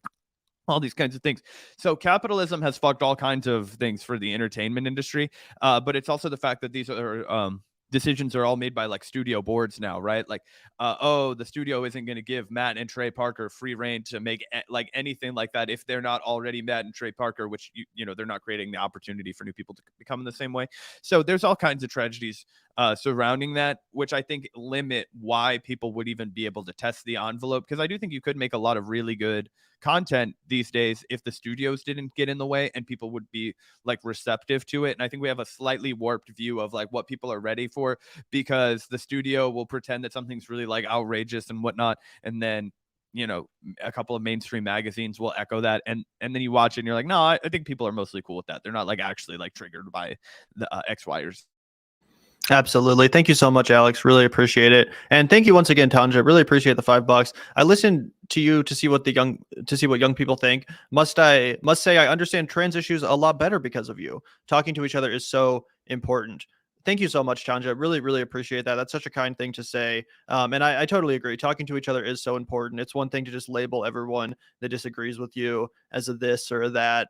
But I don't think that's always the case. And I think that a lot of people, specifically of the older generations, do genuinely just have questions and lack of understanding about certain issues as it relates to the transgender community. I don't think it's transphobic to have those questions or to be like, oh, this is kind of weird. This isn't something that I'm specifically familiar with or that I specifically understand. And it's admirable that you can admit that, Tanja. So I'm glad we've been able to help with your understanding of the issues and kind of bring our perspective and maybe the perspective of our generation. But it's totally okay to have a discourse and to have questions, and no one, I think, is inherently transphobic or bigoted just for being a little bit like skeptical maybe or having some questions. Oh, 100%. And that's why we want to do this show, right? We want to help people kind of understand where we're coming from, where we think other people are coming from, and what the best path forward is. Obviously, the show's all jokes and roasting, but we try and also take a fair amount of time to talk about the ins and outs of these, hot button issues. And I'm glad that, we got somewhere, and really appreciate you, sharing that, Tanja. Always great to hear from somebody that's willing to say that they had their mind changed. I try and be open about that when I have my mind changed too, because there's really nothing wrong with it at all. But because of the kind of culture we have where it's like a hot take culture, or having a take is everything and you have to have a take on everything. People are like, see, you fucking hypocrite. And it's like, no, dude, I just changed my mind. I learned more and then I fucking changed my understanding of the situation. It's called growth. It's not a fucking bad thing, right? So anyway, really appreciate you, Tanja, for sharing that. Yeah, thanks so much. Really, really appreciate the super chat and your perspective. And yeah, thanks for engaging with us on the subject matter. Thank you also, Jimmy Delaware, coming in clutch with a very generous $10 super chat. Thank you so much, Jimmy. That's really kind of you. And you know, we're trying, man. We're chugging along over here at the Vanguard, not going anywhere. And thank you so much. You know, it really means a lot, and your support really helps out. Yeah, shout out to you, Jimmy. Good to see you in the chat, and really appreciate that super chat. We will do our darndest to keep on keeping on. Absolutely.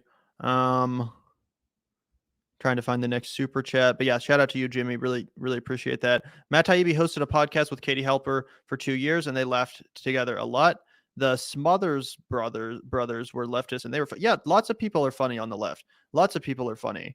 There's a ton of really talented left-wing comics and comedians, and also like when it comes to political comedy in general, it's all kind of fucking cringy. Like I think the best comedy is usually that when it's not trying to shove a fucking ideology down your throat. Like, yeah, Trevor Noah is fucking cringe. So is Greg Gutfield on the right. Like, most of the political comedians are cringy as fuck. There's every once in a while an exception, like, you know, Jon Stewart from back in the day. But in my opinion, the funniest comedy and the best art in general is not like this product of ideology. Like, I don't want to be fucking moralized to when I go to a comedy show or when I watch a film. Like, I don't care if the film is left wing or like who the director was or whatever, or who the comic was. Like, just make a fucking funny joke. I don't really care about being moralized or, you know, having your ideology asserted on me while I engage with your art for the most part. In subtle ways, yes, but it's just annoying to me in general when comics make politics the whole fucking shtick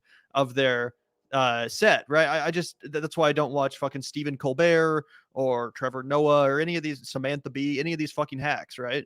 Well, the people who do what we do for a living, I love to hear about it. Gavin fucking hates them all. I see it. I actually really liked Jon Stewart. And actually, when we get into the FTX shit, him and David Dayen, excuse me, not David Dayen, have like a great 2-minute exchange that we can throw up in defense of this man who I did, you know, think deserved a little bit of the dirt he was eating for having what's her face, Condoleezza Rice and Hillary Clinton on his podcast not too long ago. But anyway, yeah, Matt Taibbi and Katie Halper, they both laughed a lot. They both had basically exclusively lefty guests on there. So funny how that's changed over the past 2 years. 100% Tony DeMeo. Yeah, really appreciate that, Tony. Thank you so much. Have you all watched Heathers? Of course. Great movie. One of my favorite Winona Ryder performances. And yeah, just such a classic of the 90s. So yeah, big fan of Heathers. I'm assuming you're referring to the film, not the like musical. I think they made like a fucking musical based on Heathers or something like that. And also, sorry, it's 1988, so it's not technically 90s. It's late 80s, but still, yeah, love Heathers. Great movie. Shout out to you, Observer, coming in clutch. Absolutely. Heathers is one of the definitive like not 90s movies. I feel like it like really paved the way for the kind of like Clueless kind of like, you know, just like fun iconic 90s movies, and also just the fashion in it is so great. And Winona Ryder and Christian Slater absolutely kill it per usual. So yeah, I think it's a downright classic. And thoughts on the Yemen vote that got shot down? Yeah, well, Gavin can take his victory lap here because we had a good discussion about this the other day, and I was talking about it, and I said, wow, you know what, Bernie's gearing up the freaking support again to introduce a bill in the Senate. Biden is not going to want to look like Trump. You know, he campaigned on, you know, being tougher with Saudi Arabia and all that shit, and how he wasn't going to take any of MBS's shit.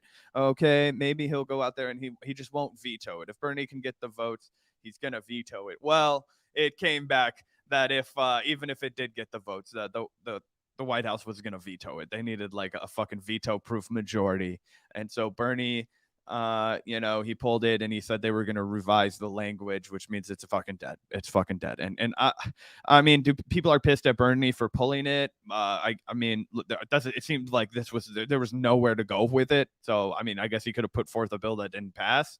But I don't know. Yeah. Gavin, you saw this coming. I did not. I was kind of hopeful. Yeah, total fucking disgrace. And yeah, I will say I'm pretty disappointed in Bernie Sanders. For retreating in this fashion and being overly conciliatory to the Biden administration. He said, today I withdrew from consideration by the U.S. Senate my war powers resolution after the Biden admin agreed to continue working with my office on ending the war in Yemen. Like, bro, they played you. Why do you have to fucking come out here and be like, oh, they're really trying hard and they're gonna work with me to do? They're not gonna do fucking shit, bro. They're not gonna do shit. And for you to even frame it like this, just is giving them way too much credit. Why don't you just come out here with a statement being like, the blood of the fucking Yemeni people is on the hands of Joe Biden, who wants to continue the genocide at the behest of fucking Saudi Arabia, who we fund and arm to the degree of millions and billions of dollars. Like, why is it so hard to just be honest about this and call a war criminal instead of this mealy-mouthed bullshit where it's like, he's gonna continue working with my office on any? No, he's not. No, he's not. You got played. And Biden is no friend of this specific item of your agenda, Bernie, unfortunately. Yeah, that's the one thing that Bernie deserves his criticism for, is like, he's still, after being spat on, had dirt kicked on him, but like, get the fuck out of our way, Bernie Sanders. We don't give a shit about you. He's not gonna do anything. So that is, that tweet I hadn't seen. That is bullshit that he's still trying to like cover for them. You know,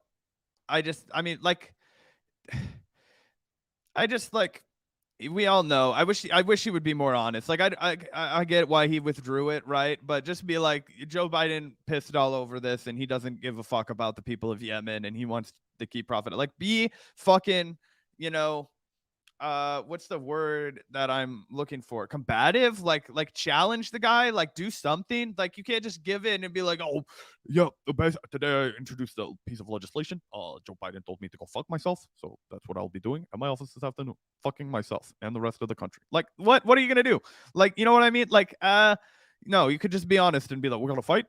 We're going to take this back to Joe Biden. We're going to protest. Like, what are we going to do? What are we going to do? Not this. This is a non-answer. This is, I'm not going to think about this until after the holidays. Like, fucking, you know, we've got Hanukkah and Christmas in like a week or so. You know, that's essentially what this says. Is like, I don't want to deal with this over the holidays. Biden's sure as shit not going to deal with it over the holidays. And I hope my constituents forget that this happened by the time we get back from the holidays. That's what I'm reading from this Bernie Sanders. So it's just bullshit politicking from the guy. But again, it's like, what the fuck do you expect? Biden said he was going to kill it. And so Bernie did that. And it's also like, what did Bernie expect to happen? Like, if I knew Biden would veto this shit, so did Bernie Sanders. Like, do you really think you're working with a fucking principled anti-war ally on this? Like, no, you got to fucking force this conversation. You got to shame him. You got to fucking be honest about that shit. And this is, it's like you show up to a fight, and then the second the person you're about to fight, you know, gets ready to throw a punch, go, oh, okay, never mind, bro. It's all good. I'll go home. You win. Like, why do you even show up to the fight in the first place then, bro? It's just super disappointing. But thank you so much, Andrew. Really appreciate that. And thank you once again for the $4.99 jerk dad ass. Really appreciate that. It's just the downtime before the end. I promise I wanted to point. I want to make you guys proud. Also, I was more of a Resident Evil fan. Yeah, Resident Evil. I'm actually a fan of several of the films in the latter half of that series. The, like, you know, 6, 7 are actually surprisingly decent, which is interesting. Usually franchises, like movie franchises, devolve as they go on. That one actually kind of got better, in my opinion. And as far as your video, Jerk Deadass, we got a couple other stories to cover, so I can't promise anything, but really appreciate the super chats, bro. Yeah, absolutely. And it's on our radar. I feel bad. You don't have to keep sending us money. Like, I already hit the sub button on the Neo's algorithm from my personal YouTube account. So I've got your info over here, Jerk Deadass. Really appreciate that. That you want to make us proud. Well, like I said, we're really glad that you're working on this project, and I also have never seen Resident Evil, but I do know that Gavin is a big fan, and we will definitely check out the media chart at the end. So thank you for that additional super chat as well. Yeah, really appreciate you, Jerk Deadass. And if nothing else, I promise we'll watch it on our Q&A or something later this month, you know, when we're just hanging out, chilling. We'll try to get to it before then. But like I said, we just got a lot to talk about. Every time we do a stream, there's like 4 or 5 stories that I'm like, we didn't even get to cover this super important piece of fucking news as it relates to independent left-wing media or the issues that we care about. There's just so much we got to talk about, bro. So I apologize if we don't get around to it before the Q&A, but if not, we'll do it then. Really appreciate the super chats, and I'm sure we'll enjoy your video as soon as we get around to it. Thank you also, Alex, for the one. Heather is graciously wimp. I remember the ending being pretty good and pretty dark. You mean when a bunch of people get fucking killed in an 80s movie? What the hell are you talking about? Wimp ending. Yeah, I was like, did we see the same movie, bro? I don't know what specifically you're talking about. I don't want to spoil too much for people that haven't seen Heathers. Go watch Heathers if you haven't. It's a classic. But yeah, can't say I totally agree with you on that one, Alex. Really appreciate the super chat though. Hope my video doesn't give a pro Bernie, bro. I mean, even if it does, I don't care. If Bernie Sanders runs in 2024, I would support him. You guys know that. I'm not afraid. I'm not ashamed to be a fucking Bernie bro just because Sell out, Dino. Yeah, so don't worry about that, bro. If Bernie Sanders decided to challenge Joe Biden and force a primary in 20, I would 100% be excited about that. Even though I know in my heart that he would probably end up losing again and disappointing everyone, I would still be like, yeah, Bernie Sanders. So shout out to you. Really appreciate that. Don't worry about that one. Oh yeah, dude, 100%. Bernie 24, it would be destined for failure. It feels like a fool's errand, but I think it might be still the best we've got. So that sums up about the sentiments I have for the future of the presidential elections in this country, at least for 2024. But we will be here to watch and document the cookie crumbling. So we'll see how it goes. Shout out to you, Jerk That Ass. Really appreciate the contributions to the chat today. And it looks like we got a super chat from my grandpa. LOL. Shout out to my grandpa. You guys are great. Proud of both of you. Well, thank you, Grandpa. I'm glad that you're enjoying the show. Shout out to you, Pop. Yeah, thanks so much. Really appreciate that, Mr. Polston. Thanks so much for tuning in. Glad you're enjoying the show. That's really meaningful. So thank you so much for the generous super chat. Really appreciate the kind words. And thank you so much, Observer, for the $5. Do you guys ever watch This Is Revolution or Doug Lane's Sublation Media channels? I have seen some content from This Is Revolution. I probably should watch more. But yeah, thanks for reminding me of those. I'm not familiar with Sublation Media. Are you, Zach? No. I'm never the one that's familiar with these obscure YouTube channels. If you don't know, I just assume we both don't know because I never really dig through. I have a pretty rigid media diet that runs the spectrum of people who are like bountiful, giving trees of content, and I never really veer too far from that. So that's a knock on me, Observer. I apologize, but I'll have to check it out. Yeah, I'll definitely make a note of those and check them out. Thank you so much, Observer. Always looking for some new perspectives to absorb. So really appreciate the $5. And thank you, Alex, for the $9.99. If I can promote, my next episode is with a city council member, Lori Fontaine. You can promote whatever you want, bro. Just attach $10 and hella, bro. No, I'm just kidding. But yeah, that's dope, bro. I'll definitely have to check that out. Make sure to send that to me whenever it drops. Really enjoyed our conversation the other week. So yeah, thanks for letting us know about that, Alex. Yeah, absolutely. And it looks like we have. Oh, nope. Here we go. One more in. Shout out to you, Hysteric Raider. I find college PMC lefties to be more cringe compared to working class lectures, but maybe lefties. The working class ones are the silent majority. Yeah, well, that's what Gavin and I think too, because we also have Gavin can attest to this. I used to run in a kind of like a hard social justice warrior circle back in the day, and it was a little cringy. And they were all like for the most part, like wealthier kids that like had never really experienced any kind of hardship. And so they like kind of live vicariously through these like specific political issues that they would like die on the sort of, because they'd never really experienced any kind of like real life. And that's not the same as everybody. Like I had some like cool homies that I'm still homies with to this day that were not like that. But like, I'm just saying, I definitely ran with some people who were. And yeah, I mean, that seems to be the case. Like they go off, they get their like chemistry degrees. They'll go to like fucking NYU and do whatever the fuck. And then, grow out of that. Whereas like, if this is your fucking life, like if this is just the people, if this is, hey, I believe this because of my life experiences have led me to feel this way, and not because it was like some kind of, what's the word for it? A fad, like something sexy for a time, but you lose interest in, which is, natural for people, but it's a weird thing when it becomes politics, right? Which is, I think something that like the hippies had to deal with too, because there were a lot of people, like we always mention, like Abby Hoffman and the legitimate hippies that were like actually about changing the world. They were actually about leading protests. They were about entertain, like just like they were about making change through spectacle and all kinds of things like that. But there was also just a lot of the fucking people who wanted to get fucked up and get naked, and they had to like weed out like okay, who's serious and who's not. Not that you have to get rid of the people who aren't serious, but those people didn't last into the 80s when it was like the yippies and Abby Hoffman was on his like last legs as like an activist and all those kinds of things. Anyway.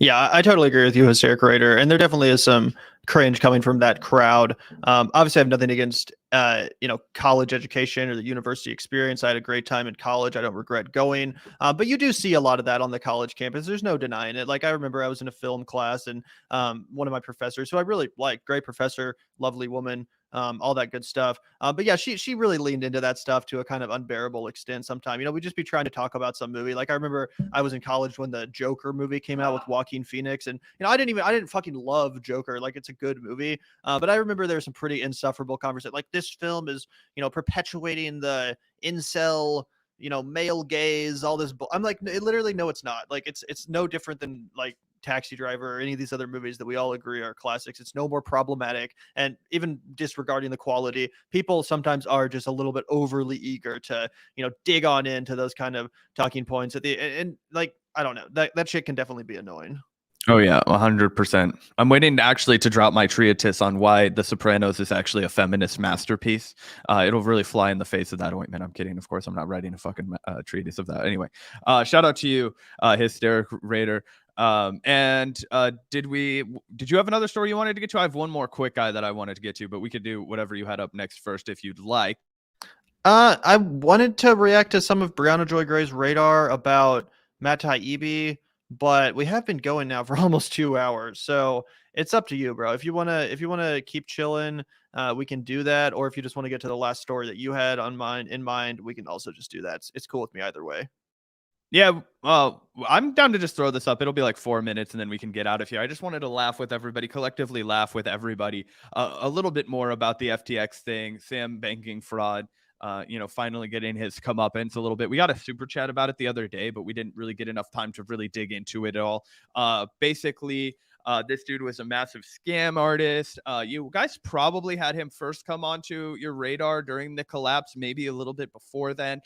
Then there was all of that stuff that was coming out of in like certain contexts of the left about like how he was a Dem psyop who was rinsing all their money from Ukraine and all this kind of stuff. And it was like, oh my gosh, look at what the Democrats are doing from places over by the gray zone. I know they had like they really went to town on that, and there was absolutely no correction when it came out. Like, there was leaked audio of him being like, oh, I do all this shit with Republicans too, but the press just responds so much differently when you give a bunch of money to Republicans, so I only gave it to the Democrats. So that I thought was hilarious. And now you realize that it is like this bipartisan fucking hellscape where he's given money to everybody, which for him, now that he's been outed and exposed as this extreme fraud. And I'll let David Dayen in this clip explain really quickly exactly what went down, because it's not that hard to follow, but it's easy to butcher because there's just a few like tangential things that are all going on at once that it's important to understand, that makes this so egregious and just so wild. And then the other thing, that while we're going through this, just remember that if this were poor people's money like you and me, this would be completely legal. But since he burned the fucking rich folks, he did the old Bernie Madoff, right? That now he's going to go to prison, and he is going to go to prison for a while. He is not getting out. The United States act like that. He was like, oh, the Bahamas, like, I'm not breaking any laws underneath the Bahamas. And the United States was like, hey, Prime Minister of the Bahamas, put that guy in jail. And he was like, okay. And Sam Bankman Fraud alluded to being banking fraud, alluded to fighting that extradition. PM says, no, buddy, you're going to America. You're getting sent the fuck to America. We don't like having you in the Bahamas. Get the fuck out. So he will 100%, almost certainly, and all this is allegedly, I should clarify, he hasn't been convicted of anything yet, but back to America to be tried for fraud. But I just thought that this was hilarious because of how Jon Stewart reacts to what David Dayen's telling him here. So did you have anything to add before we play this out?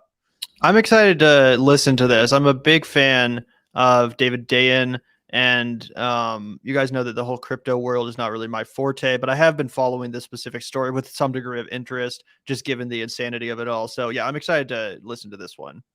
Schemes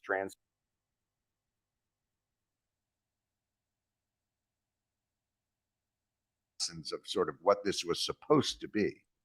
Yeah, I mean, I'd like to say that this is some sort of innovative and newfangled way to separate people from their money, but I think the real answer is it's the same schemes transported to something new with different acronyms. I mean, what you have here is you had two separate companies owned essentially by the same person. You had FTX and Alameda Research. Now, FTX was the exchange where people could go on and trade different cryptocurrencies. Right. And Alameda was just kind of a simple hedge fund. It's insane how illegal this is if they were to do this, but that they did do this. It's insane. But anyway, just so that everybody understands, this is wild. Yeah. So, and Alameda was a customer on FTX. So, well, that seems completely above board. Why would that be?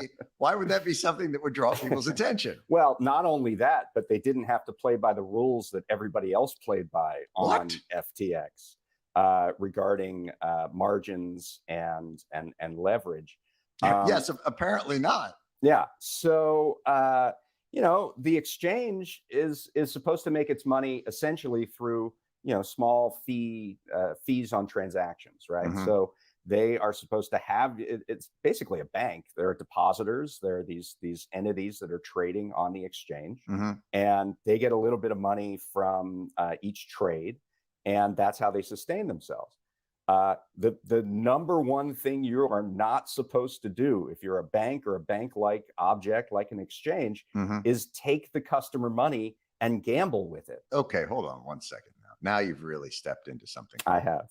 Because if I'm not mistaken, that is the foundation of American capitalism. That's when they repealed Glass-Steagall. I'm pretty sure if you looked at the fine print, it said, "Oh, and by the way, if you want to place like a really wild long shot bet using these deposits on, let's say, subprime derivative bundles, knock yourself out."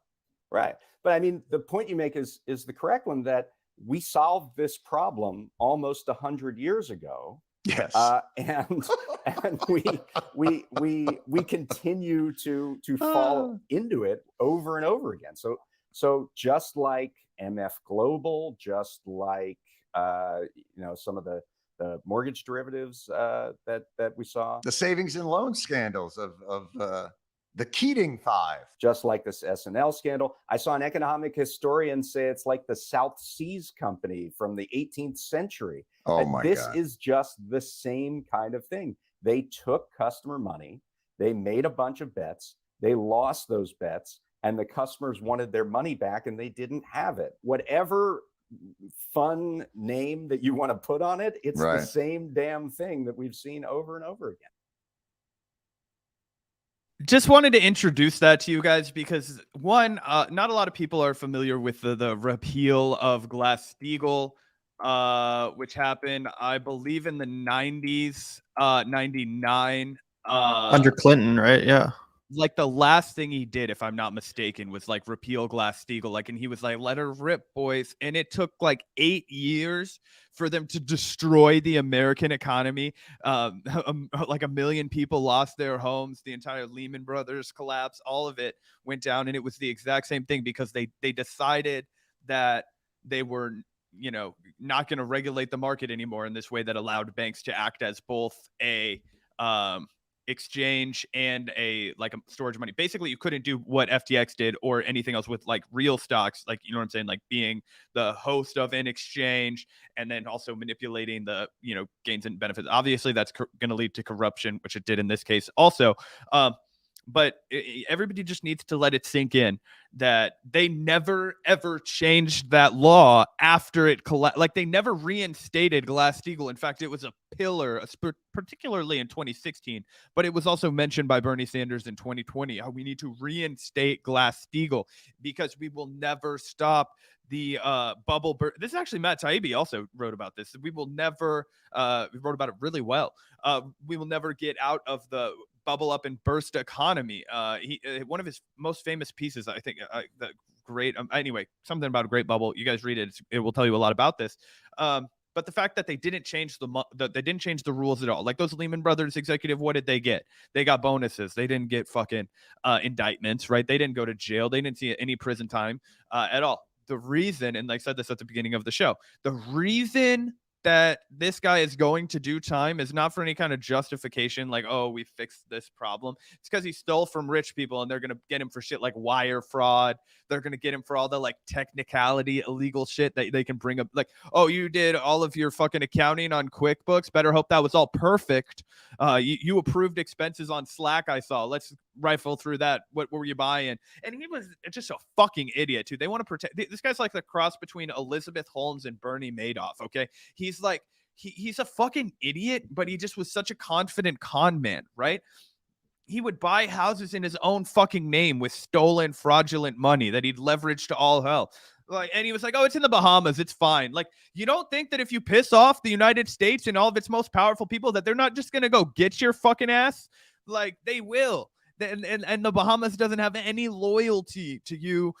They will extradite you the second we say to. It's not like you're fucking in Russia, okay? Like, you didn't fucking think that far ahead. You were like, I want to live on this sunny paradise, and I'm about to now do 10 years hard time minimum, probably. Because they're going to make an example out of this guy. And all of the fucking lobbyists that he was like lining their pockets and all the fucking, you know, they're going to be gone. They're not going to be sticking their neck out for him. All the fucking congressional people he donated to, he made them all look fucking terrible by having any name associated with him. He's going to get the fucking book thrown at him, which is hilarious. Again, not shedding any tears for the guy. But if this were regular ass poor folks who had gotten wrapped up in some crypto scam, there would have been none of this. None of this. It was because like guys like Tom Brady lost a fortune on this guy and people who are way richer and more powerful than Tom Brady, but just put a face on it. Yeah, it's a fascinating case. And I don't know if you watched any of the footage or read anything about the actual hearing that just took place in the Bahamas, but apparently his parents were there and were like laughing during the proceedings. Super bizarre stuff. As it says here, Sam Bankman-Fried appeared Tuesday at a hearing in the Bahamas with his parents in attendance, according to multiple reports. At the hearing, which largely focused on whether Bankman-Fried, where'd it go?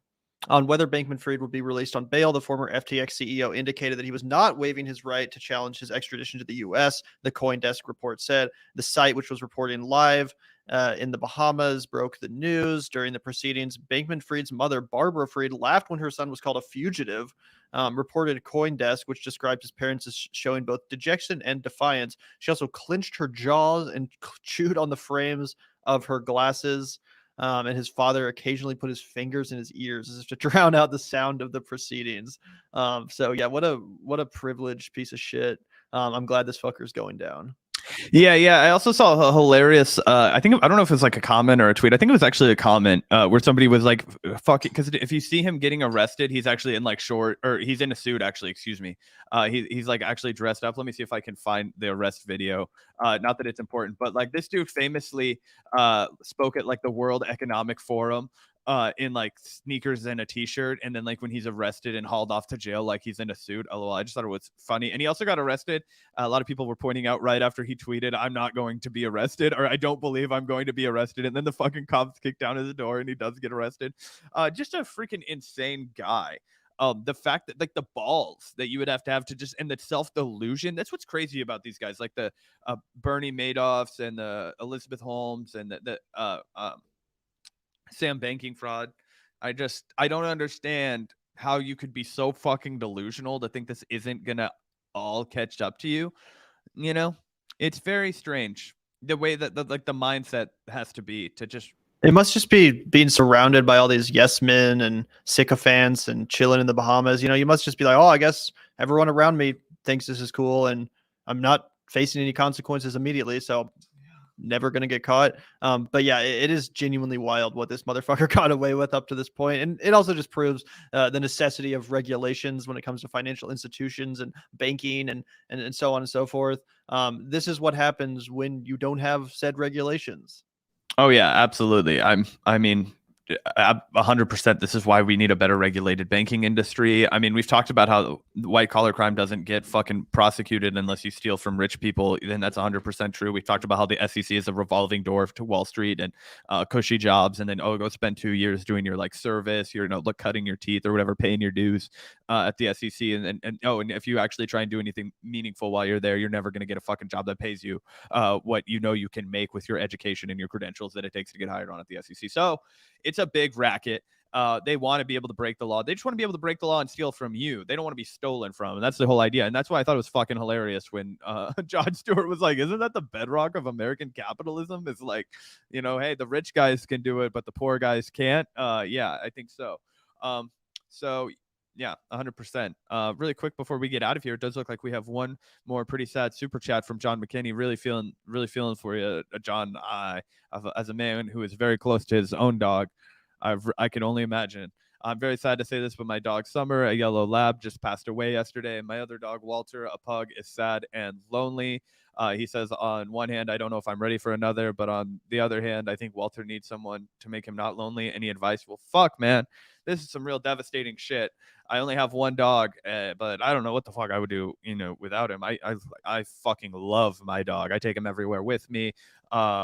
You know, and I mean, he's only 2 years old, so we've got a long ways to deal with that. But the thought alone just cripples me. So my heart is with you, man, 100%. As far as like advice, I mean, you have to take some time to grieve. I wouldn't just immediately rush into getting a new dog.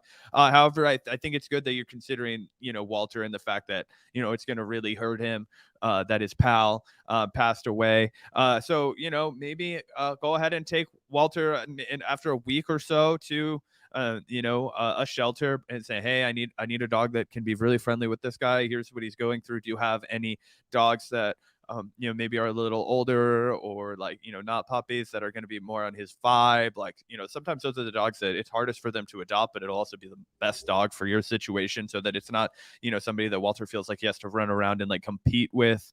It'll just be like another friend, you know, that he can get along with, would be my advice. Because if you go the puppy route, that might make Walter feel like, you know, he's like being replaced in a way that if you get another older dog, he can see that it's like, oh, this is like the way things were. That would be my only advice. Yeah, thanks so much for the super chats, John. And that's so sad. Our hearts are with you here at the Vanguard. That's just so devastating. I have 2 cats and they actually hate each other, unlike your dogs. Sounded like we're good friends, but you know, I can't imagine what it's going to be like when one of them passes away. So yeah, man, I mean, I'm tearing up just thinking about it. So yeah, that's really sad. I hope you're doing okay, and hopefully Walter's able to recover as well. I'm not a dog person. I don't have a dog. You know, I mean, Malcolm lives here at the house, but I'm not an expert in dogs, so I don't know anything in the way of advice as far as making Walter feel better. But I think what Zach said is probably a good idea. If you are thinking about getting a dog, maybe adopting one that needs a home. And that's the other thing, is a lot of older dogs that are in shelters don't ever get homes because people want a puppy, and they don't want to take on a dog that's already in the middle of its life or nearing the end of its life, you know, a senior dog, so to speak.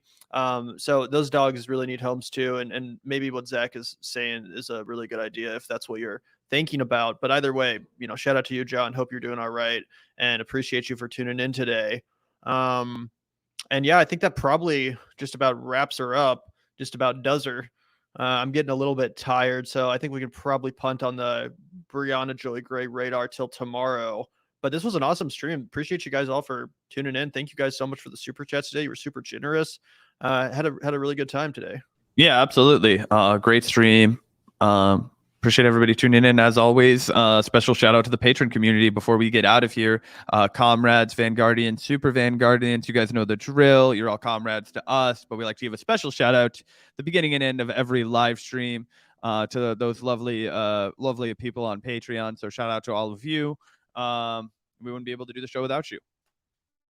Yeah, huge shout out to the patron community. You guys know we like to start and end all of our live streams with a big shout out to the patrons. Thank you guys so much for the support. If you enjoy our show and the content that we create, please consider hitting up that link in the description, patreon.com/the Vanguard channel. Every donation really goes a long way. It's the best way to support the show and keep us sustainable. So a huge, sincere shout out to the patrons for making the show possible. We would not be able to do it without you guys. So yeah, just a huge shout out. Thank you so much for the support. The link's in the description. Even just $5 a month goes a really long way.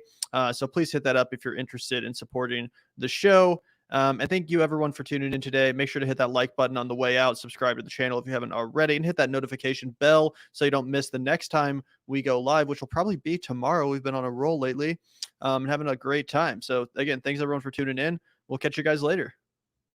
Absolutely. Peace out, everybody.